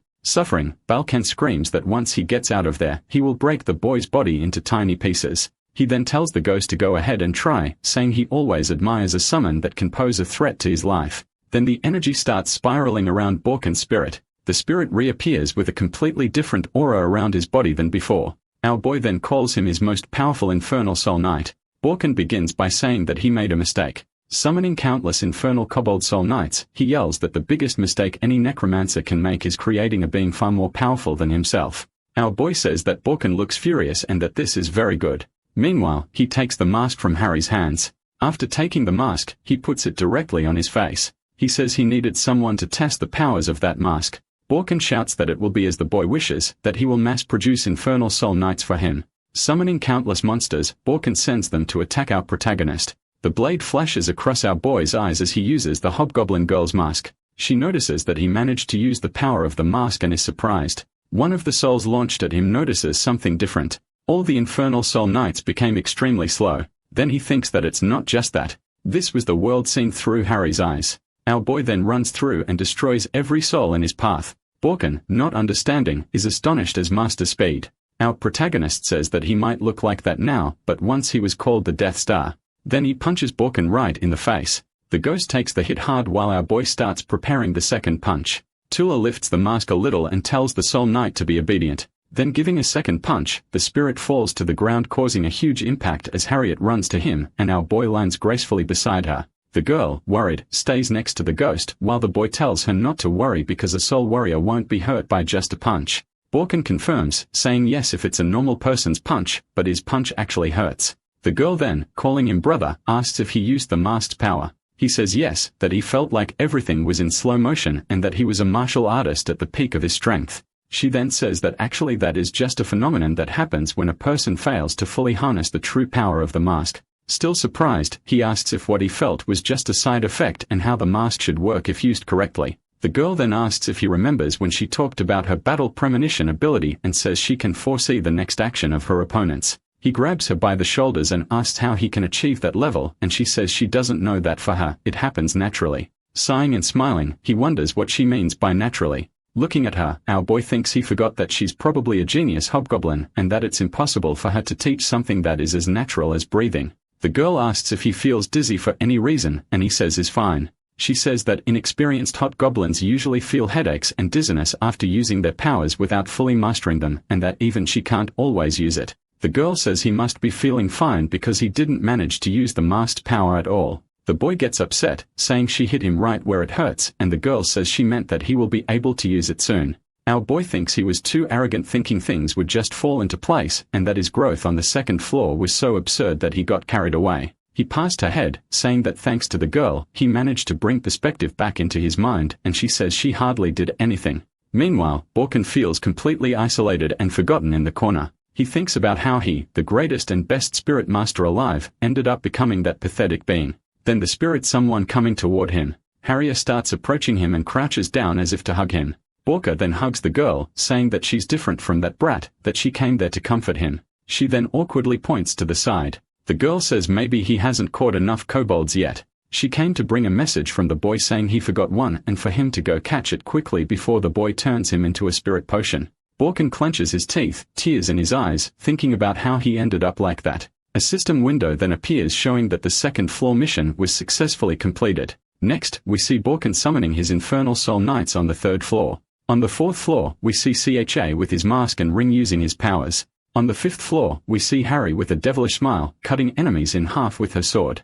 An adventurer tells another if he heard about the guy with the demonic mask who went into the forest on the fifth floor and hasn't come back yet, and it's already been 3 days. The other says that maybe kobolds were his limit, that on the fifth floor, there are goblins who shoot strong poison arrows. Then we see a hand on the ground with energy emanating from the place it touches. The energy and the hand belong to our protagonist, who is concentrating while touching the ground. Meanwhile, a goblin with a blow bun is hanging silently from a nearby tree. He prepares to attack our boy, then the goblin shoots the poison dart at CHA. Something cuts the poison dart in two before it hits our protagonist. We see Harry behind him looking at the goblin with a sword in hand. With her best demonic glare, she asks how the goblin dares attack her brother. The goblin cowers and trembles, swearing in fear at the girl's glare. Then Borkin appears above the branch of the tree where the goblin was hanging, and one of his infernal soul spirits descends toward the goblin. The ghost clenches his hand into a fist, and an explosion happens beneath him. Borkin praises the girl's block while she's still upset that the goblin dared to attack her brother. Radiating red energy, she says she should have grabbed the goblin by the throat even as the old ghost asks if she's okay. Looking at the girl, he thinks something is really wrong with her. Why is she giving that terrifying smile? Borkin comes closer to the girl and asks if she feels alright. She jumps in surprise and wonders why she's holding her sword and smiling like that. The boy then stands up and says he waited a long time and everything is finally ready. Smiling, he says that during that night, he will start another monster wave. Then we go back to the night before they enter the fifth floor and see a crackling campfire. The three are sitting, and our hero says they are about to enter the fifth floor, and from there on, they'll face goblins and must prepare to earn the title of assassin. The girl asks if he will go after the Lord, but Borkin says there's no way to know when or where a Lord monster will appear. Then Shay says he won't hunt the Goblin Lord, and that, to be precise, he doesn't need to. He knows how to trigger a monster wave event artificially. Both companions are shocked and repeat the question, how to artificially summon a monster wave event. Borkin says that if such a thing existed, people would have already spread rumors about it, but Che says he just figured it out. Then he said it was somewhere between floor 30400 that he opened the ground while climbing the tower, and that's when he discovered how. He said that somewhere on every floor of the tower, there is a central area where monsters are born. The boy says that if you find this area and continuously infuse it with mana, it will continuously spawn monsters as if it were a monster wave. Borkin then says he must have gotten many good rewards from that, and he says no, because that will be his first time in life trying it. He says that the monsters from 4300 upward are on a completely different level, and if a wave happened, even the four emperors would find it hard to contain. The ghost says he didn't know when that information would be useful, and that when he discovered it, it was already useless. And our boy says not this time, it's very useful. He then reveals that his plan is to eliminate as many waves as possible and quickly raise his stats. We then see a city full of people walking around. The ground suddenly starts to tremble and shake. Someone then asks if there's an earthquake happening and says they are in the tower, so there shouldn't be. Then someone else tells him to look the other way. Next, everyone looks at a gigantic portal appearing near the city, and someone says it's a monster wave, that he saw it happen on the first floor. Another says that goblins are coming out of the portal in droves. A player says it's not possible that a monster wave is happening inside the city and that there was no announcement about it. The goblins then start using their blowguns with poison darts. Several people are hit by the darts, including the guy in the beanie who's speaking first. His blonde friend kneels beside him and asks if he's okay, while the other is lying on the ground shaking and says he can't move. The friend then thinks it's because of the goblin poison and that he won't be able to move quite a while. He carries his friend on his back, but thinks he might not make it in time because they are getting too close. The boy closes his eyes and thinks he can't believe he'll die before reaching the 10th floor. Then we see the familiar ring with demonic energy spiraling from it. A purple pillar of flame lands in the middle of the street, leaving a small crater with its impact. Then a man appears in front of the blonde boy and his friend, saying that those who are hurt should help get the injured out of there. The blonde one recognizes him as Demonic Mask. The people around then start saying they are saved, that Demonic Mask is there, and he has experience with waves. He then thinks, of course, he'll save them, and by saving them, they can start spreading rumors about him. Then he summons his army of infernal soul knights. His spirits then begin to pass through all the goblins that appeared in front of them. Borkin behind him says that he's the one summoning those knights, and our hero tells him to stop whining and continue summoning more infernal soul knights. Suddenly, something explodes next to them. Both look and notice that the infernal soul knights are on fire. Then behind all that fire, goblins appear with flaming staffs, completely different from the ones that had appeared until then. They then see the psychic goblins. Borkin is in shock and says that they can hurt his infernal soul knights, and our hero says he can see it too, and that they have to deal with him first. Our boy says that if they don't eliminate those, it will be impossible to hold the wave, while Harry was on top of one of the houses with her sword in hand. With a wicked smile, she jumps toward the mass of goblins below her. With a quick slash, she eliminates the psychic goblins as soon as she hits the ground. Borkin is extremely satisfied and clenches his fist while smiling. Then when he looks to the side, he notices that his master is no longer there. He went somewhere else to delight in the souls of those who have fallen. Using his predation ability, he begins to absorb the souls of the psychic goblins, a flame that can tear through souls, a very valuable technique for goblins and one that will be much better in his hands. Then he looks at a group of goblins and uses his new ability, Soul Flame. The boy looks back and congratulates Hario for quickly dealing with the psychic goblins and tells her to keep focusing her attacks on them. Then he stops mid-sentence and sees the evil look and completely maniacal smile on the girl's face. Startled, he calls her name. Suddenly, girl's sword begins to emit a red glow as if it were on fire. Then a blood-red flame tornado forms toward the goblins. The boy saw the sword glowing and knew it wasn't ordinary sword. But what the hell was that? Then he notices the girl that her hair changed and she's wearing a half-samurai armor over her normal clothes. Again, the boy calls her name still in shock. The girl looks at him with a maniacal smile and bulging eyes filled with madness. She then makes a horizontal slash with her sword in front of the boy. The girl's horizontal slash left a mark on the city walls and everything around at the height of her cut. Then we see all the houses disconnecting from their foundations above where the girl had slashed. The goblins scream in desperation as they see the houses collapsing on top of them. Absolutely every house in the area was sliced in half and the tops collapse on the creatures. We then see a piece of a staff still red from how fast the wood was cut. Our boy, who ducked at the right moment, is holding the bottom half of his staff and thinks the village was completely destroyed in a flash. Then looking at the girl, he wonders what the hell that sword is. The girl starts laughing, wildly cutting everything and everyone around. She slices a piece off our hero's cloak. It would have been his head if he hadn't dodged. As a result of that attack, she hits the structures behind him, which explode into 1,000 pieces. He then shouts that it's him, Shi Jin-hyuk, and removes his mask, asking if she doesn't recognize him. The girl ignores him and charges at him with a sword strike that he can barely defend using his broken staff. As he parries the girl's blow, he notices she's absurdly strong. He is then sent flying several meters away, crashing through houses from the force of her strike. Borkin starts screaming Hario and CHA's names. Then Borkin speaks into Che's mind, asking if the brat is alive and if she's safe, and then CHA wonders if the ghost is talking to him via telepathy.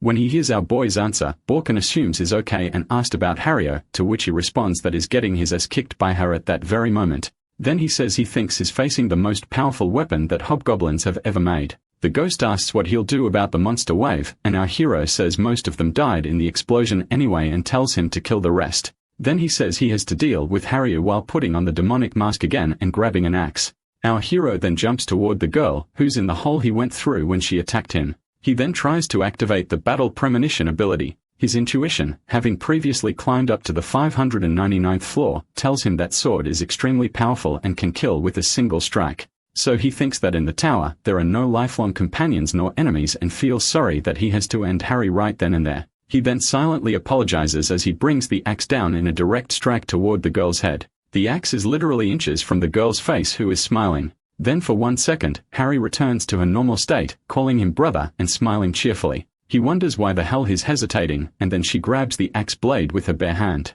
We then see the girl channeling energy through her body and holding the blade above her. Then suddenly, he realizes by looking at her that this must be the battle premonition ability she has. Laughing insanely, she makes a vertical slash at our hero. She distances himself from her bleeding and abandons the axe. With his hand on the ground, he starts channeling energy through it while his blood spreads. Then he finally uses his ability and commands them to rise to Harry's surprise. Several skeletal hands rise from the ground. He thinks is lucky there was a wave of goblins sleeping under the rubble and now they are dead. He then commands the goblin bone knights to attack. The skeletons begin to grab her by her legs, arms, thighs, and so on. She emits a flash from her eyes and then cuts all the skeletons to pieces. Our boy is stunned that he couldn't even see her cutting through them and wonders if she used her battle premonition. Then he thinks there's no way he can defeat an opponent like her at this moment. Another explosion happens in front of our hero, who tries to shield himself and is thrown far away. He then jumps trying to keep as much distance from her as possible. Chen notices something strange that he hadn't noticed until now. Looking at the girl now, he can clearly see. She's panting heavily, getting very tired, even her stance is different. He also notices that blood is running from her eyes and thinks something must be wrong. It might be one of the side effects Hario said could happen. And if that's the case, he still has a chance to win. Stepping firmly on the ground and breaking a window, our boy will try to use the strategy of forcing her to overuse her battle premonition. He then starts entering through the broken window, and Hario, noticing his movements, charges to attack. She reaches the edge of the hole he entered and sees him on the floor below. The boy then provokes her, asking why she's just standing there staring at him and whether she plans to attack at any point. She smiles and doesn't hesitate, jumping at him with her sword. Suddenly, 2 shadows fly out from either side of him, heading toward the girl. 2 goblins with blowguns, one on each side, are preparing to attack. The zombie goblins then strike with their weapons and poison darts. Our hero comments that the goblins' paralyzing poison is quite lethal even to hobgoblins, especially if they are hit in the middle of combat. He knows the girl will only be able to dodge if she uses her battle premonition. The girl screams and activates her battle premonition ability. She then makes a horizontal spinning slash that hits both the poison darts and the zombie goblins. When our hero blinks, she's already on top of him with her sword ready to strike again. He barely escapes as her attack lands, destroying the floor where he had just been. She barely touches the ground and uses the momentum to leap at the boy again with another wild attack. Once again, she brings the sword down on CHA with that wicked smile of hers. Suddenly, something flies toward the girl just as she's about to strike our protagonist. It's a poison dart that hits the girl in the chest. The girl then realizes what just happened and stares at the poison dart in her chest. Our boy then says it's the side effect of using battle premonition, that this strategy wouldn't have been possible without that side effect. The zombie goblin who fired the blowgun stands still behind our hero in a window.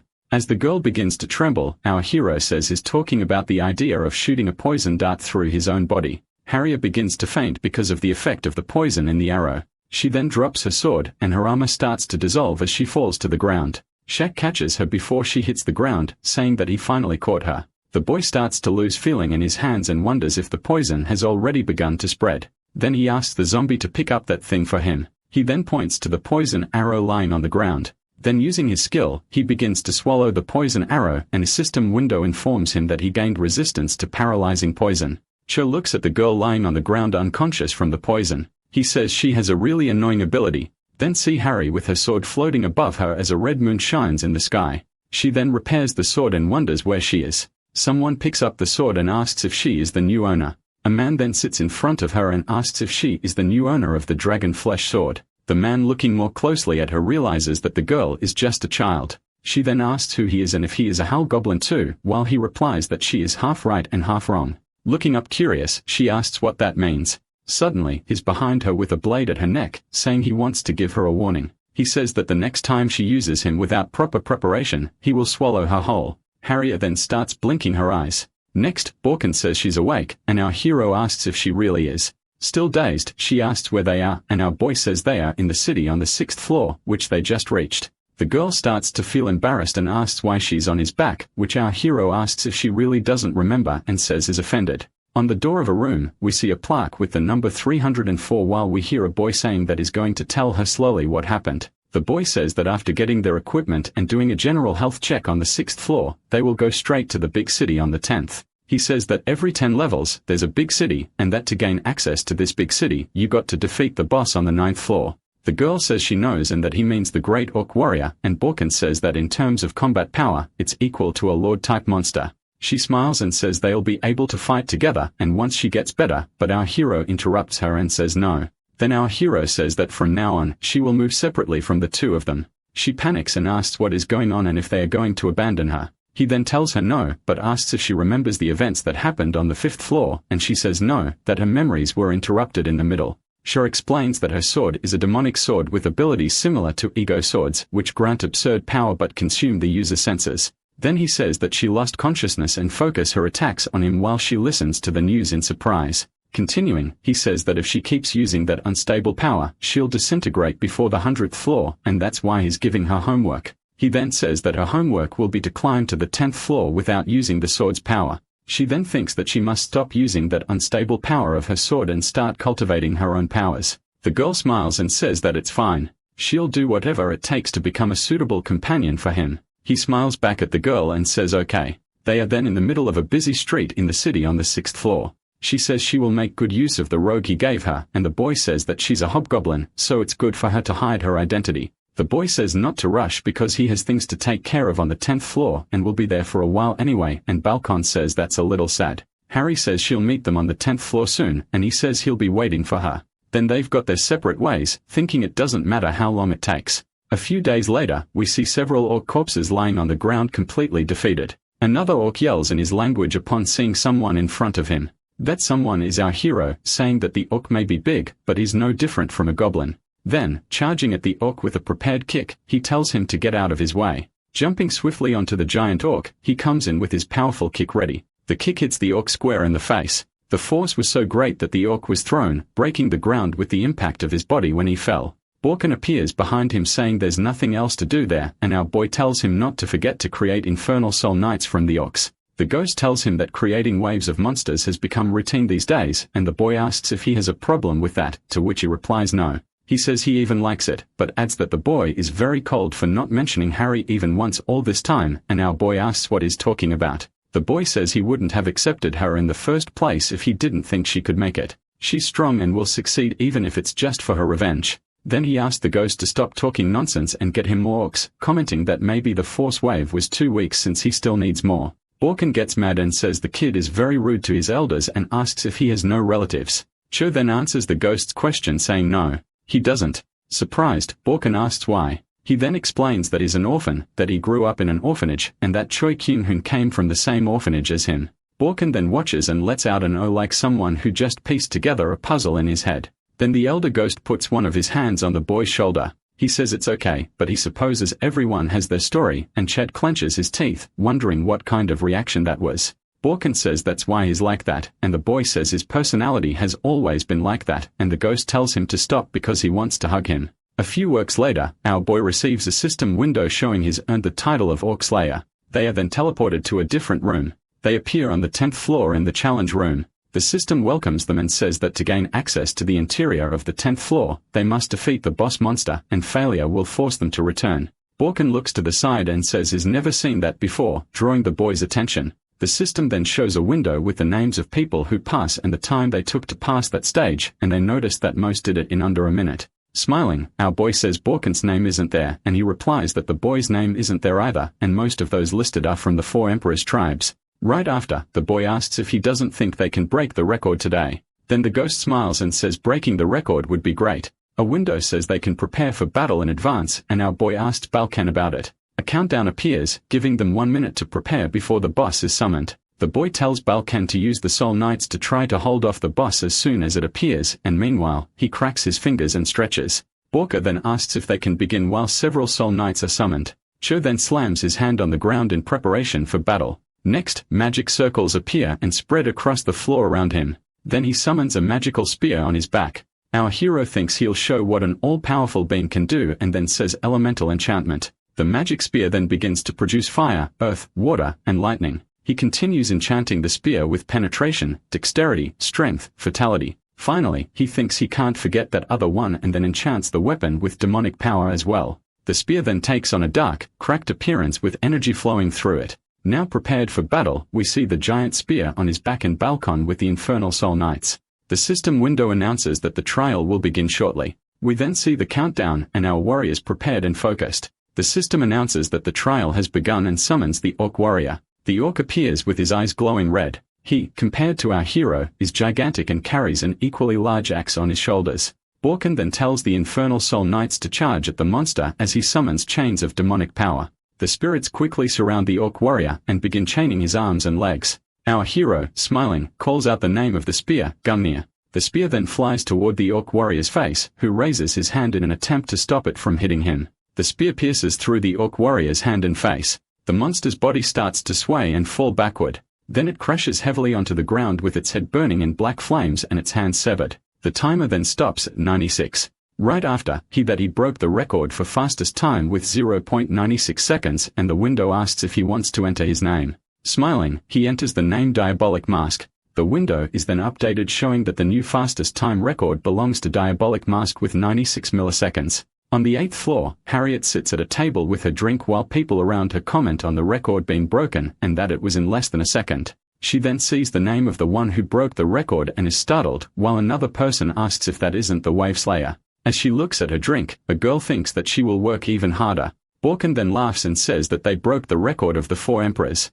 Hugging our hero, he continues saying it's an achievement that not even the greatest of spirit masters could attain, and our boy says that in that case, he's the ghost. Trish says they should hurry because he has a lot to do on the 16th floor, and Borkin agrees, saying they should really go since they have to take care of everything and wait for Hario. A system window says he gained 5 points in all stats for entering the 10th floor. Another window says he unlocked access to the auction house. Next, we see a coin being tossed into the air. A blonde man who threw the coin catches it while looking at a system window. We then see that he's looking at the record for the 10th floor being broken by Diabolic Mask. With an evil smile, he wonders who this Diabolic Mask is. The 10th floor is the location of the first great city, not only that, but also the portal back to Earth. Because of that, many people who gave up on climbing stopped there, and that city is the largest one anyone encounters until reaching the 100th floor. Chess says he sold all the reward items he earned and asked if he should only buy small items like potions. Bakken says that even with access to the auction house, common item shops are very crowded, and our boy agrees.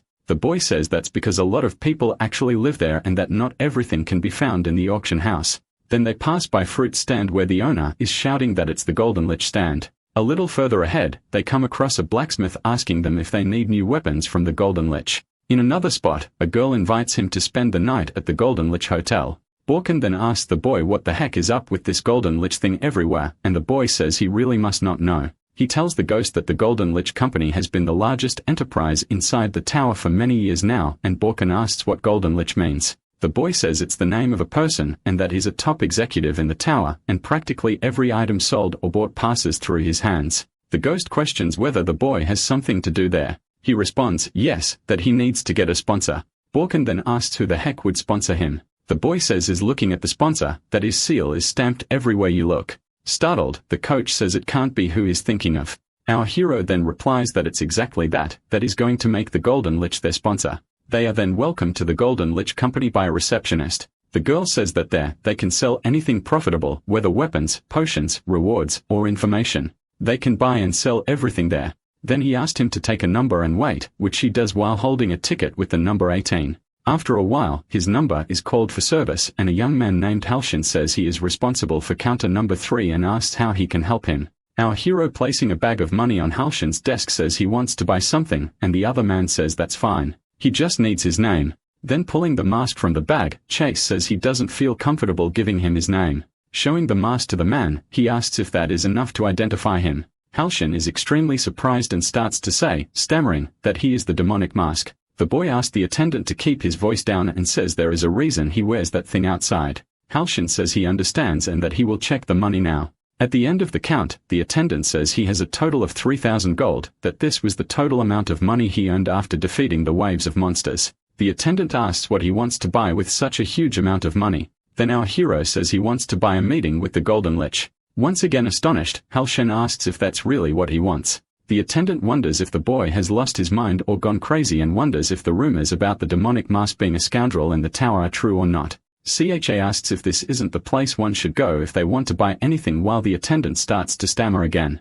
Then he apologizes and says that transaction is impossible. Our boy asks why it is impossible and the attendant says there are 2 reasons that Mr. Golden Lich is an extremely busy man. Cho then calmly asks what the second reason would be. Then Halshin looks at the gold and says the amount he's offering is too low, that even though 3,000 gold is quite a lot, it's still too little for the Lich time. Our hero wonders to himself and it's really impossible while putting his hand on the cheese and thinking for a moment. Halshin begins to say it's probably best for the man to leave, and our boy interrupts saying that if that's the case, then he throws the question of how much it would take to meet the manager of that place. While climbing a staircase, Borkin says he really is an evil brat, confronting a mere employee like that just to talk to the owner and then asks what poor Halshin ever did to deserve that. Our hero then asks the ghost if he has any other ideas on how to reach the Golden Lich, and after a few seconds of silence, he mutters, that's what he thought. Then as he climbed the stairs, he sees a richly carved and painted door and wonders if that's the right place. He knocks on the door twice and introduces himself as the demonic mask, and a voice inside tells him to enter. Our boy with the hobgoblin mask around his neck opens the double door and sees someone sitting in a chair in front of him. The man introduces himself as the manager of the Golden Lich branch on the 10th floor and says his name is Puppet and it's a pleasure to meet him, Mr. Super Rookie. He then says that it has come to their attention that he would like to meet Mr. Golden Lich, and our boy says yes and that it seems he isn't here. The man apologizes and says that with the money he offered, but is interrupted by our boy who stretches out his hand and says he'll make a new offer. He tells Puppet to call the Golden Lich first and that the man will definitely want to sponsor him after meeting him. Puppet then says that is increasing his value through arrogance. Then standing up and walking toward our hero, he says he's heard rumors about him and doesn't find it amusing when he belittles his name. Puppet's hands are behind his back, and from one of his fingers, a thin magical thread extends. He thinks that with his puppet ability, he can freely manipulate anyone caught in his strings and apologizes, but says the boy will have to leave his office. Our hero then asks about arrogance. He manages to grab the almost invisible magical threads. Then he shouts that he is also increasing his value through arrogance and throwing the puppet hands to the floor, asks if that is enough. Astonished, Puppet thinks that ability works even on an adventurer who reached floor 180. How was he able to do that? Puppet, putting his hands together, says very well and tells them to proceed then. He then clasped both his hands and the environment around them changed. Suddenly, they are in an entirely white place with a different kind of floor. The manager then says that this must be the first time he's seen that place and begins to speak when our hero interrupts him, saying it's the imaginary world. He then continues saying it's a new infinite world created by separating souls from bodies. Puppet then wonders how the hell someone who's only climbed 10 floors knows things like that. The man says that if he knows that, then he must also know that the rules of reality don't apply there and that he can only rely on the experience and power of his soul to fight. Surrounded by power, he continues saying that if he wins a fight against him in that world, then he'll personally get the meeting with Mr. Golden Lich. Threads of magical string appear and quickly entangle our boy. Chase smiles and asks if he really thinks he has any chance against the experience and power of his soul. Clenching one of the magical threads in his fist, our boy asks if he hasn't realized it yet, that the other man's ability doesn't work on him. Puppet still can't believe how a 10th floor adventurer can resist his ability. He then thinks the boy must have the mental fortitude of a floor 200 adventurer or higher. Then he tells our hero that very well, he admits the boy is on the same level as him. When Puppet snaps his fingers, the world transforms again and shies on a beach with waves coming toward him. Our boy then, as is hit by the wave, wonders if this is what it seems to be. From the water, dolls begin to rise. We then see at least 4 puppet dolls. In the blink of an eye, our hero is completely surrounded by puppet dolls. The man standing among many dolls says that this right here is his puppet doll army. The eyes of the puppet dolls begin to glow as Puppet says that in that world, experience becomes power, and that those dolls were created from that. He goes on to say that those dolls are the product of his experiences climbing beyond floor 100 and reinforced with mana, and that each of those puppet dolls has the strength equivalent to an adventurer who climbed to floor 50. He then concludes by saying that from the moment they enter the imaginary world, the victory had already been declared. Next, he orders the puppet dolls to attack, and some of them jump toward CHA. One of them gets very close and aims a punch at our hero's face. The puppets lash onto CHA and begin to pile on top of him as Puppet says the battle is over. Then he tells our hero not to be scared because injuries from an imaginary world don't carry over to the real world. Suddenly, an explosion occurs behind him and several of his puppets are thrown into the air. Startled Puppet looks back and asks what the hell that magic was. We then see a dark smoke engulf in the place. Next, a giant shadow begins to rise as we hear the phrase, rise. What appears to be a giant dark skeletal mage begins to emerge from the earlier shadows. Puppet recognizes it as a lich mage and wonders what a floor 100 boss monster is doing there. As he hears a voice saying that, as expected, it wasn't going to be that easy, he sees his puppets melting. Our hero, smiling, says that he supposes that as long as they are in the imaginary world, it takes some time to revive the dead. The boy then says the other has a puppet army and that it seems he still doesn't know what a real army is. He then continues saying that now is a good time for him to learn. As countless undead begin to appear around our hero, he says that this is what a true army looks like. He then says that it's true. The moment they stepped into that imaginary world, the winner had already been decided. And that, however, the winner was never him. Puppet thinks that the Lich, the Dullahan, and several others are boss monsters from floor 100 and above and wonders how that is possible. He then asked himself how he does that. Sweating with tears in his eyes, he asks who the demonic mask really is. Puppet then finds himself surrounded by ghostly knights and absurd monsters coming toward him.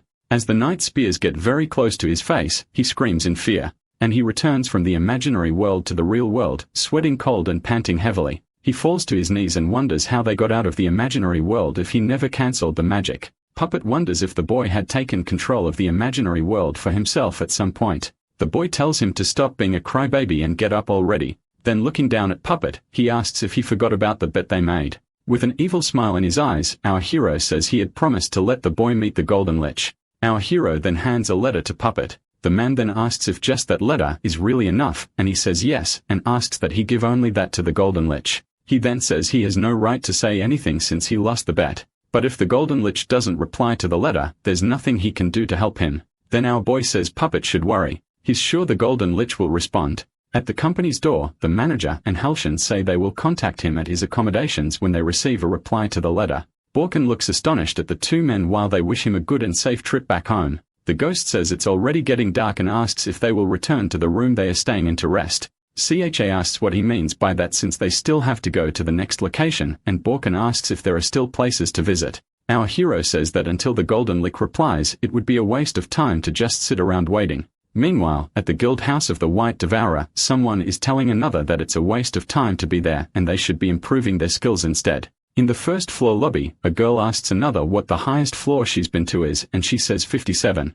The blonde says they promise good weapon rewards if they perform well, and the other says that's why they should go back to climbing the floors soon. The blonde girl then slams the table and says she can't understand why the hell they have to guard the lobby on the 10th floor. She then adds by saying who'd be crazy enough to just walk into one of the Holy Lands guilds. Suddenly, our boy opens the front doors of the guild and walks in. One of the girls welcomes him to the White Devour guild, and the other asks how they can help him. Smiling mischievously, our hero asks, help him. He then says that climbing the tower is so hard and that he'd like to join the guild. The blonde asks if he's there to join the guild, and the other says he startled her a bit. The two of them stop to think that if they bring in a promising recruit to the guild, they might seriously improve their standing within it. They then begin acting ultra-cordial toward him, and one of them asks if anyone told him about the guild and everything else. Our boy says no, that he came there on his own and heard they are a sub-guild of a super guild, so he came to visit. The two are then happy to see he's a complete beginner and probably doesn't know anything. The blonde then asks if he can show them his ability while our hero pretends not to understand for a few. He then asks for a coin, and the girl, grabbing a coin, asks if that's all he needs. Smiling maliciously, our hero tells them to watch that coin closely. Next, he bends the gold coin with just 2 of his fingers. The blonde is extremely surprised and says he just crushed a coin using only his bare hands, and the other says that's amazing. The boy continues saying he can also do some simple magic, and they are shocked. He then confirms that, yes, he can do magic and says he can do simple things like making fire with his hands. They are then surprised watching his hands catch fire and say the boy is full of little tricks. They turn around and start whispering to each other, saying they hit the jackpot and he might turn into a big fish if they mentor him under their wings. The little blonde says is quite handsome too, while the brunette is shocked and asks if that's the kind of guy the other likes. Our boy thinks that is probably stalled long enough and that it's time. Then a sound of something large breaking happens behind them and they get startled. A man opens the door behind him and says they have a problem. The man says it looks like there's some kind of giant ghost monster destroying the village outside. He then continues saying that all adventurers who have passed the 50th floor are being summoned and ask them to come with him. They then complain about why things have to happen at that moment and tell him not to move and they'll be right back. The door then closes, leaving our hero alone at the entrance of the guild house. The boy then starts tearing down a red curtain from the door. Next, he puts on the mask and wonders if it's already time to become the demonic mask again. He then uses the curtain as a red cape and becomes enveloped in his power. People run in panic, telling others not to go on the market street, that when they get close, something explodes and is destroyed. Two people are facing what appears to be a ghost and one tells the other their attacks aren't working. Borkin then clearly acting begins to say with a trembling voice that he feels so resentful. The girls think that ghost is super weird. The ghost thinks that he's never acted in his hundreds of years of existence, so his appearance as a haunting must be terrible. Once again, Borkin curses Shi Jin-hyuk for humiliating the first soul master in existence like that and says he will never forgive the boy. Elsewhere, our hero kicks someone in the stomach. The man takes the hit and flies meters and meters away from the force of the blow. He crashes into the wall behind him after being struck. Our hero then asks the man, saying if he's not here, then where would he be? Another person comes out of a room asking why the hell there's so much noise and what was that impact sound just now. Then he gets startled when he sees who is standing in front of his door. He begins to ask who he is and how he got there, but is interrupted by our hero's hand around his neck. Holding the man by the neck, he enters the room and says that room has a lot of books and maybe what he's looking for is in there. Then calmly, he asks the man being choked if they are a sub-guild of the Holy Land Guild and says he's looking for something. He continues saying that he wants a list of all the sub-guilds and the places they are located and finishes by saying that he clearly intends to destroy all of them. The man being choked says he'll be safe somewhere in that tower after making someone from the Ninstars his enemy. Our hero thanks him for his concern but says that at that moment, he shouldn't be worrying about others, but about himself. He then continues saying that the man might indeed end up dying there. He doesn't give him the information he needs. The boy then begins to raise his trembling hand. Next, he points behind and says that the information he's looking for is right there on that table. We then hear a sound of a bone breaking as we hear our hero thanking the man for saving him a bit of time. He then drops the man on the floor and heads toward the table where the list he was looking for was sent to be. Our hero sees some papers on the table and picking one up begins to think about something. He finally has the name of all the guilds under those Dan Fallon brothers. Next, he says that Kane and Carmen can wait, that he will crush them all slowly. We see the paper with the list fall to the floor catching fire and our hero thinks that eventually he will get to them. Then, as he leaves the room and the flames spread, he thinks that one guild is already gone. Next, we see the Golden Lich closing a book in his hands. It then says that the next is a report from the 10th floor branch O sent by Puppet. While flipping through the report, an envelope falls from between the pages. The man finds it strange to see a sealed envelope like that falling to the floor and hidden within the report. He wonders why Puppet sent him a letter when he already sent a report, then picks up the envelope and begins to read the contents of the letter. Then after a while, he is in shock and wonders how the hell the demonic mask knows about that. While people try to put out the fire in the White Devour Guild, someone says it looks like it was arson and that everyone who tried to stop the intruder died. The identity of the attacker is still unknown, so Beck Julio, leader of the White Devour Guild, says the man who tried to apply to the guild moments earlier is a suspect. The leader then asks the two girls what he looked like, and a blonde starts describing him as being slim. Then one of them says he was a handsome man with a pointy nose and the other says he was an ugly man with a stubby nose. One then looks at the other and they ask each other at the same time what the other just said, while the leader watches the scene from the middle. The blonde girl then seems to realize what really happened. Then, remembering him, she thinks that either she or the other may have been victims of hallucinatory magic. Our boy is in his room with a cup of tea in hand when Borkin comes up to the floor saying he's back, and the boy compliments him, saying he did a good job. Laughing, he tells the ghost that he heard a lot of rumors about a super scary apparition, and Borkin, annoyed, asks if he's making fun of him. The man then asks him if he managed to handle things on his own without being discovered. He says, yes. Hallucinatory magic is cheap but works well in those places and says that each person who saw him would see a slightly different face.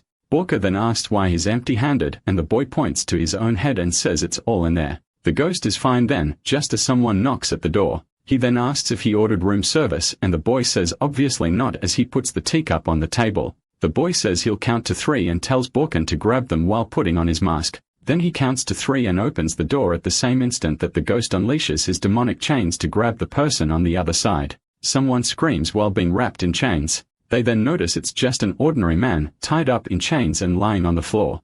Our hero then, looking at the man, starts asking who he is, and the guy says, yes, his name is Halshin and is from the Golden Lich Company. The boy follows by saying that Mr. Puppet sent him there. Then the man tells him that Mr. Golden Lich has come to the 10th floor. Sometime later at the Golden Lich Company, he sees numerous warriors in the same golden armor standing still in front of a room. Then our hero begins to ask where the Golden Lich is, and someone interrupts saying they don't know how he got the information contained in the letter, but that he admires the audacity of playing with luck like that with him.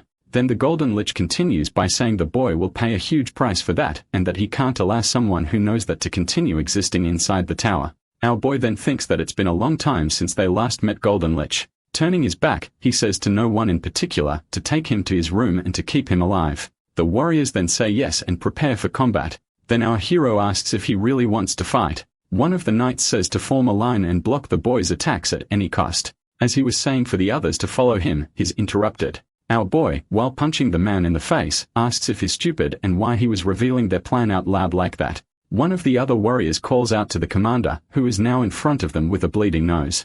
Our boy then quickly strikes all the warriors present in the room and flies toward the Golden Lich. Up in the air with the spear and a shield in hand, our boy, ready to launch an attack, asks if the Golden Lich will fight him. The man then looks back and sees our boy flying toward him, and gold coins begin to float on the table behind him. The gold then rushes like a wave behind the Golden Lich. Our hero then wonders if that's gold power. Several gold coins fly toward our hero, who defends himself with the shield but feels the weight of the attack. The Golden Lich's ability is to summon gold and use it with his mana. The Golden Lich's attack continues, forcing our boy to take cover behind his shield. Opening his shield and spear, our boy asks if that's all he's got. The Golden Lich then says, of course not. While our hero's in the air, several golden arrows fly up from the ground toward him. He says that this is a wave of gold containing all the gold of that branch and says that even for him, being hit by that could prove fatal. Then a great explosion happens. Golden Lich, looking up, says it's over. Next, the tip of a golden spear appears in his neck, and our hero says no. It's not over yet. He adds that he doesn't lose when it comes to speed. Halshin screams for his lord, Golden Lich. Removing his spear from his throat, he looks at our hero asking if he thinks he would let himself be suppressed like that by a guy like him. Then he hears the boy say no, he cannot kill him. And our hero continues saying that the other hasn't heard yet where he got that information from, and that's why he told the men to capture him alive. The boy then says he will tell the source of the information, and Golden Lich asks him to follow. Then they enter an extremely luxurious room, and our boy says it must be very nice to have money in a room like that. Golden Lich places his hand on the walls with his power activated. Countless golden spikes emerge from the ground and walls toward our hero's face. Golden Lich says that room is sealed from the outside by his magic and that neither gods nor demons can enter. Then he tells him to speak, who leaked the information that he is the owner of the auction house. The auction house is a massive buying and selling system that exists inside the tower, so it didn't just appear naturally. Someone created it as their property, and that someone is the Golden Lich. And, of course, if that truth is revealed to the public, the foundation of his empire would collapse. Golden Lich then asks our hero. Screaming, he asks who told our hero that he is the owner of the auction house. Our boy then says he lied, that no one told him. Golden Lich then creates a giant golden halberd saying it's not going to be a problem for the boy. Striking a battle pose, he finishes his sentence saying it's not going to be problem for him to lose an arm or a leg. Our hero sees the axe part of the halberd falling toward him while he is surrounded by golden spikes. Finally, our hero releases Borkin, who bursts out from his body, breaking the golden spikes and the halberd of Golden Lich. He's surprised to see a soul knight. Then he says that only spirit masters can summon soul knights and begins asking if he is one.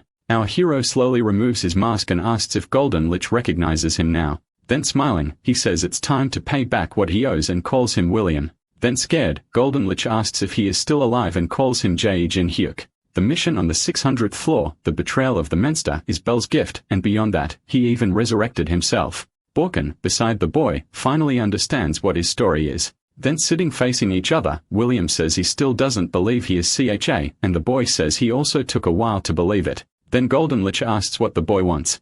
Our hero says first he needs some money from the Golden Lich Company and asks him to sign a sponsorship contract with him. Golden Lich says he talks as if the company were his and Chav rebuts, saying the company is practically his anyway. Then he asks who gave him items from the upper floors back then when he was just a wandering merchant. Chavra then, pointing to himself, says that he's the founding contributor and largest shareholder of the Golden Lich companies. William then says that shameless attitude really makes it seem like he is talking to Jae Jin Hyuk, and the boy says he truly is. Golden Lich says he has to give something in exchange for the sponsorship even if he is really Jae Jin Hyuk. The boy then offers information, literally all the information he collected so far in his speculations. Then making some gold coins float in his hands, Golden Lich says to name a price then and asks him to tell everything. He says the Ninistar intentionally betrayed him, which shows that they must have someone behind manipulating them because they are all strong individuals with even bigger egos. He continues saying that there are only 4 powers in the tower capable of manipulating and commanding the Ninstar.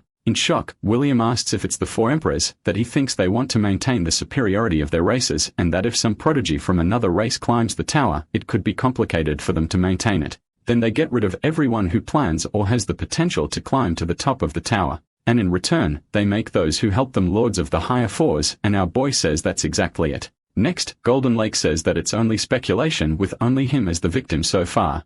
Our boy then asks if he knows the Hobgoblin village on the 100th floor. Borkin says that they, by chance, know the only survivor of that disaster, and our boy then says her name is Hario, and that she's a young hobgoblin. As an orc's head flies through the air, we see Golden Lich ask, a young hobgoblin. Hario continues cutting off the head of a giant orc, giant compared to her, in battle on the lower floors. Then she thinks, not yet. She still needs more strength. We see her with blood in her mouth, suffering in pain as she finishes her thought if she wants to defeat that thing.